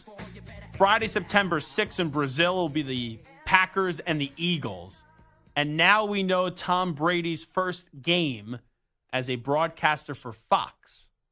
It's the Dallas Cowboys, home at Jerry's World on September 8th, 4:25 p.m. Eastern on Fox against the Cleveland Browns. You know, that's a good Sunday 4 o'clock game, 4:25 game for week 1. Because, like, you don't burn. It's not 2 mega opponents. Like, don't get me wrong. Ravens and Chiefs, isolated spot on a Thursday. Everyone's going to watch. You want to do a special Brazil game? I wish you wouldn't do a game that has a lot of good potential with the Eagles and the Packers. And I don't love that necessarily being a Friday, but I'm okay with an isolated spot. You know, Sunday, that first football Sunday, you have a few games going on in the 4 o'clock, 4:25 p.m. Eastern time window. I get why you go with the Cowboys. Putting Cleveland there is a good spot because Cleveland's not great. They're not bad. They're a team that could be 10 or 11 wins. It could also be a 9-win team or an 8-win team. They have one of the more talented rosters in the NFL, and it doesn't seem like, there's a ton at stake in that week 1 matchup. So I do like that matchup between the Cowboys and the Cleveland Browns for week 1 on a 4:25 p.m. Eastern time game on Fox. Okay, it's time to answer our Ask the Pros question of the day. It's brought to you by O'Reilly Auto Parts. Bill in Arizona says, Zach, do you think Kevin Durant will see the end of his contract with the Phoenix Suns? You could submit a question by tweeting at INF Sportsnet or at Zach Gelb using the hashtag #AskThePros. Think O'Reilly Auto Parts for all your car care needs. Get guaranteed low prices and excellent customer service from the professional parts people at O'Reilly Auto Parts. So Kevin Durant, I guess, is not happy right now. We know Frank Vogel is out as their head coach. Budenholzer is going to take over the reins there. But it seems like Mr. Durant is still not thrilled. This was on First Take earlier this AM. Here is Stephen A. Smith. We'll play you 2 parts of this. Here's part 1, talking about Kevin Durant and some of his frustration. Here's where Mike Wilbon didn't go into details that all of us covering the NBA are fully aware of. Kevin Durant in Phoenix is a problem. It is a problem. We don't see it because the stats are there. Him and Booker average 27 points per game and what have you. But they say Kevin Durant is never happy. They say that he went more than a month without even talking to the head coach. They say that he doesn't look happy there. And all he wants to do is play when the game starts and tip-off time arrives. But when it comes to ingratiating yourself with your teammates and getting along with everybody and stuff like that, he just lives in his own world. A lot to unpack there. Let's hear one more, though. This is the next part of Kevin Durant getting discussed by Stephen A. Smith. He's not hated. He's not despised. He's not doing anything negative. He's not being somebody that's two-faced and behind people back doing stuff. No, that's not who Kevin Durant is. But keeping to himself. Why does that matter?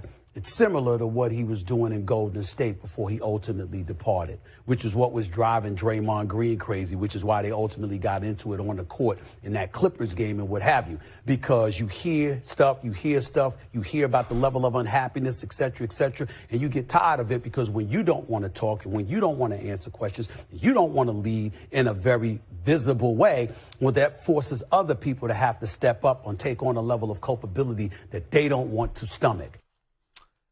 You don't know exactly what is true and what is false. Stephen A. Smith has a big background, though, covering the NBA. I know now a lot of us look at Stephen A. Smith as a character on First Take. I have a lot of respect for Stephen A. Smith, but he was an old-school journalist back in the day.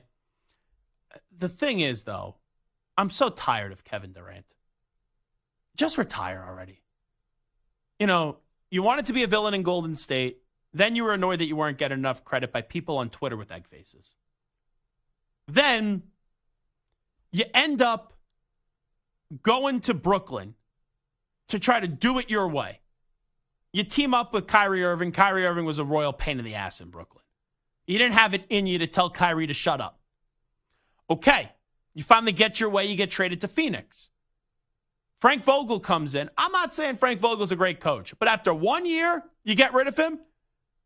And I know Mike Budenholzer's won a championship, but just like Frank Vogel, he's won a championship too. So why is Budenholzer going to be that much better than Frank Vogel? And the thing that annoys me, and all that commentary by Stephen A. Smith, Durant wasn't talking to Vogel, and the teammates aren't annoyed at him. So, he's just showing up. He's being aloof. Doesn't have a good attitude. Doesn't that attitude drain the room? But what, people are afraid to call it out, Kevin Durant? That's what people are afraid. Because they know he runs the organization, and Matt Ishbia is probably going to do whatever he says. I'm just so tired of an NBA superstar like Durant. You take no accountability. You lose. You make it as if you know what, if you're you know what doesn't stink, and it's never your fault. It really sucks that this is now how we have to talk about Kevin Durant. This guy was on a trajectory of being a top 10 player of all time. I'm not going to sit here and say he's not a Hall of Famer. I'm not going to sit here and say he isn't a top 20 player of all time. But he was on a trajectory of being a top 10 player of all time. And whenever Kevin Durant retires, I'll answer the question that was asked to me by Bill in Phoenix or Arizona. When Kevin Durant's career ends, though, which I don't think now, he'll stay in Phoenix. 2026, you already started to drop this stuff that, he's about how he acts in the locker room. This guy never takes accountability. He likes playing basketball, though. It appears, though, it feels like he doesn't like playing basketball by how upset this guy always is. So that's why I say just retire. So, no, I do not think Durant is going to finish his career with the Phoenix Suns. But it's a joke that he won't. The Nets did everything you asked. Phoenix has done everything you asked. And the reality of the situation is you and your teams have not been good enough when they need to. That's as simple as it is. Your teams haven't been good enough. But no accountability ever happens. None.